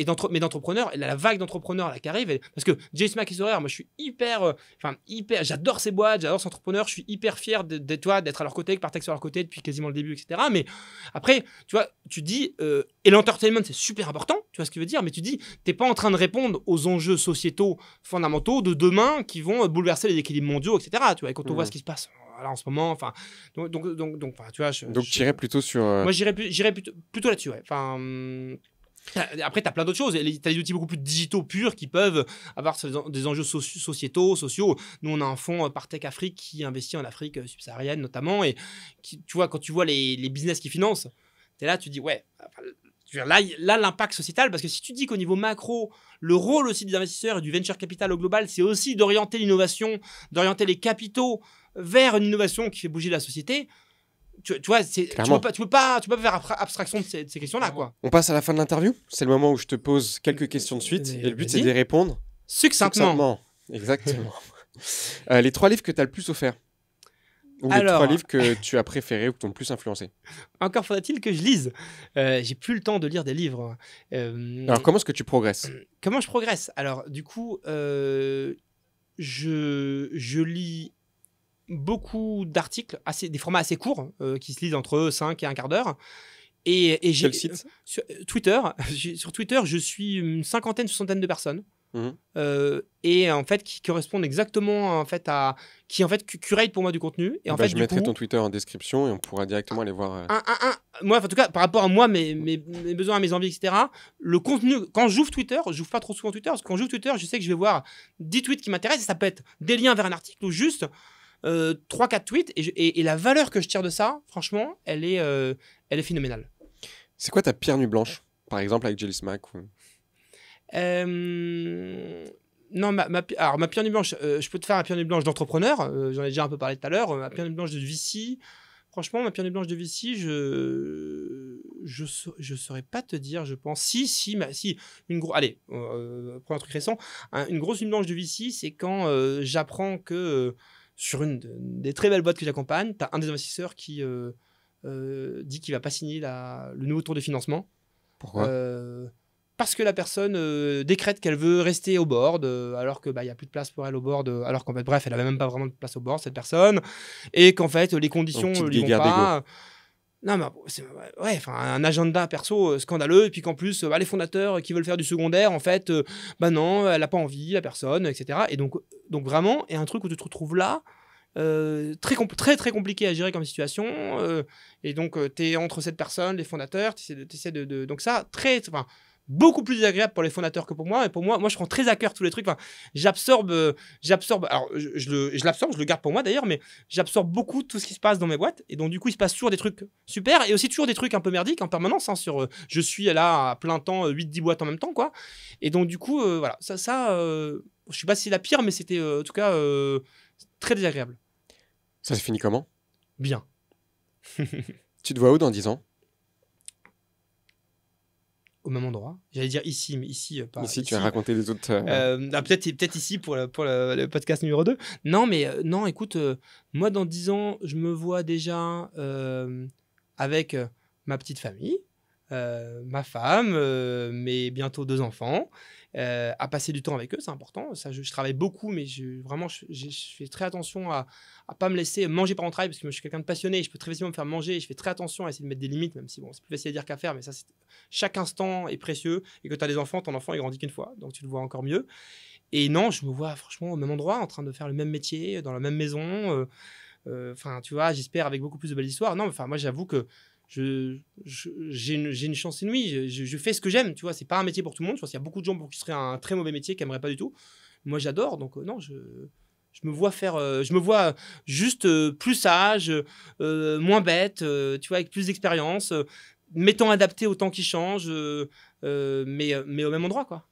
T'inviterais qui à ta place, sur ce siège en face de moi, si t'étais à ma place? Si t'es à ta place, moi, je pense que j'inviterais Michael et Robin de Jelly Smack. Je pense pas qu'ils voudront, mais parce que c'est des gens, je pense, qui ont énormément de choses à raconter, qui gagnent à être connus. Michael, il est à New York. Non, les deux, ils sont à Londres. Les deux sont à Londres. Oui. Bon, si jamais ils passent sur Paris, voilà. Avec grand plaisir. Et enfin, une bouteille à la mer, un conseil immuable à transmettre à la prochaine génération d'entrepreneurs, à un pack de créateurs. Le truc de vieux sage. Non, mais moi, je peux revenir peut-être sur un truc qui a été un peu, je pense, un fil conducteur de pourquoi je suis là aujourd'hui, pourquoi je fais ce métier, etc. C'est cette notion d'être entouré. D'être entouré. Et moi, la raison pour laquelle je fais ce métier, finalement, c'est que je me suis toujours mal entouré. J'ai pas été bien entouré, au sens où... non, c'est très désobligeant pour les personnes qui étaient autour de moi. Ce que je veux dire, c'est que jusqu'à récemment, jusqu'à avoir rencontré ma femme, j'ai jamais eu une personne qui me comprenne et qui m'aide à être la meilleure version de moi-même et à me réaliser, personnellement, professionnellement, etc. Et donc, ma femme, depuis, 9 ans, m'aide à être la personne que je suis aujourd'hui, tu vois, et je lui dois énormément, et j'en profite pour la remercier. Et en fait, je me suis rendu compte que finalement, mon métier, la raison d'être de mon métier, moi, la raison pour laquelle je le fais aujourd'hui, c'est parce que je veux aider les gens à être bien entourés. Et je suis qu'une des personnes qui les entourent, mais moi, finalement, mon ambition d'entrepreneur, c'est de se dire, ils feront de moi ce qu'ils veulent, mais je veux être une personne sur laquelle ils disent, je sais que je peux compter sur cette personne-là, et que cette personne est là pour moi, et qu'elle peut m'apporter des choses, et qu'elle a envie de m'apporter des choses de façon bienveillante. Et donc, je trouve qu'être bien entouré, ça peut revertir plein d'aspects, mais c'est quelque chose d'essentiel. On se construit pas tout seul. Personne n'est un self-made man. Et ceux qui disent l'être, souvent, en fait, si tu décortiques la réalité, c'est que ça a été aussi le fruit de rencontres, le fruit de hasard, etc. Et donc, le meilleur conseil que je pourrais donner, c'est soyez attentifs à qui vous entoure. Soyez proactifs aussi. Allez chercher des gens qui puissent, vous accompagner, vous inspirer. Et puis, être bien entouré, ça peut être aussi le contenu qu'on consomme. C'est-à-dire que ça n'a pas besoin d'être une relation personnelle. Tu peux... si on écoute tes podcasts, c'est une manière d'être entouré aussi, tu vois ce que je veux dire. Et donc je pense que... donc je vais le dire autrement, peut-être, nourrissez-vous de gens, de personnalités, de relations qui vous aident à être la meilleure version de vous-même. Et c'est pas que la réussite professionnelle, c'est aussi soi-même. personnellement, se développer, être bien, être heureux, etc. Donc voilà, ce serait ça mon Donc, conseil. Et entourez-vous moi, j'en ai bien manqué. Entourez-vous bien, encore une fois, Entourez-vous bien relationnellement, en dans termes le perso, de ce que dans vous le lisez. pro. Tu connais le partout. plus, minus, equal? C'est Non, pas du le tout. fait d'avoir une personne au-dessus qui te mentor ou qui t'aide, qui te donne de la vision, qui t'inspire. Une personne égale à qui tu te fais la compétition. C'est qui le plus fort, c'est qui va le plus vite, c'est qui, donc pour se motiver et aller toujours plus loin et repousser ses limites. Et en dessous, pour transmettre. Donc tout ce que j'ai appris, Ah, c'est hyper je intéressant. transmets. Et ce qui fait que je réapprends vraiment, parce qu'on le sait bien que la seule façon de réellement apprendre, c'est de pouvoir le transmettre. Et donc d'avoir cette relation à 3 niveaux. Ah, c'est... te Alors, permet j'aime d'être pas le côté compétition de la personne au même niveau que toi, mais en tout cas, ça peut être un benchmark, un étalon, on va dire. Mais ouais, non, c'est hyper intéressant. Donc, entourez-vous bien Oui. et mettez tout sur Et papier. nourrissez-vous. Nourrissez-vous. Et mettez tout sur papier, parce que c'est tout de suite plus Ah. clair que c'était pas clair. Merci beaucoup, Boris. Et merci Puis je Gabriel, te dis à très merci bientôt. aux 2 ou 3 personnes qui ont réussi à aller jusqu'au bout. Hein. Félicitations. Je Félicitations. suis très bavard, désolé. Oui, si vous avez appris des choses, n'hésitez pas à le dire en commentaire. Merci d'avoir écouté jusqu'ici, évidemment. Et puis, on se retrouve la semaine prochaine pour une prochaine interview. Ciao.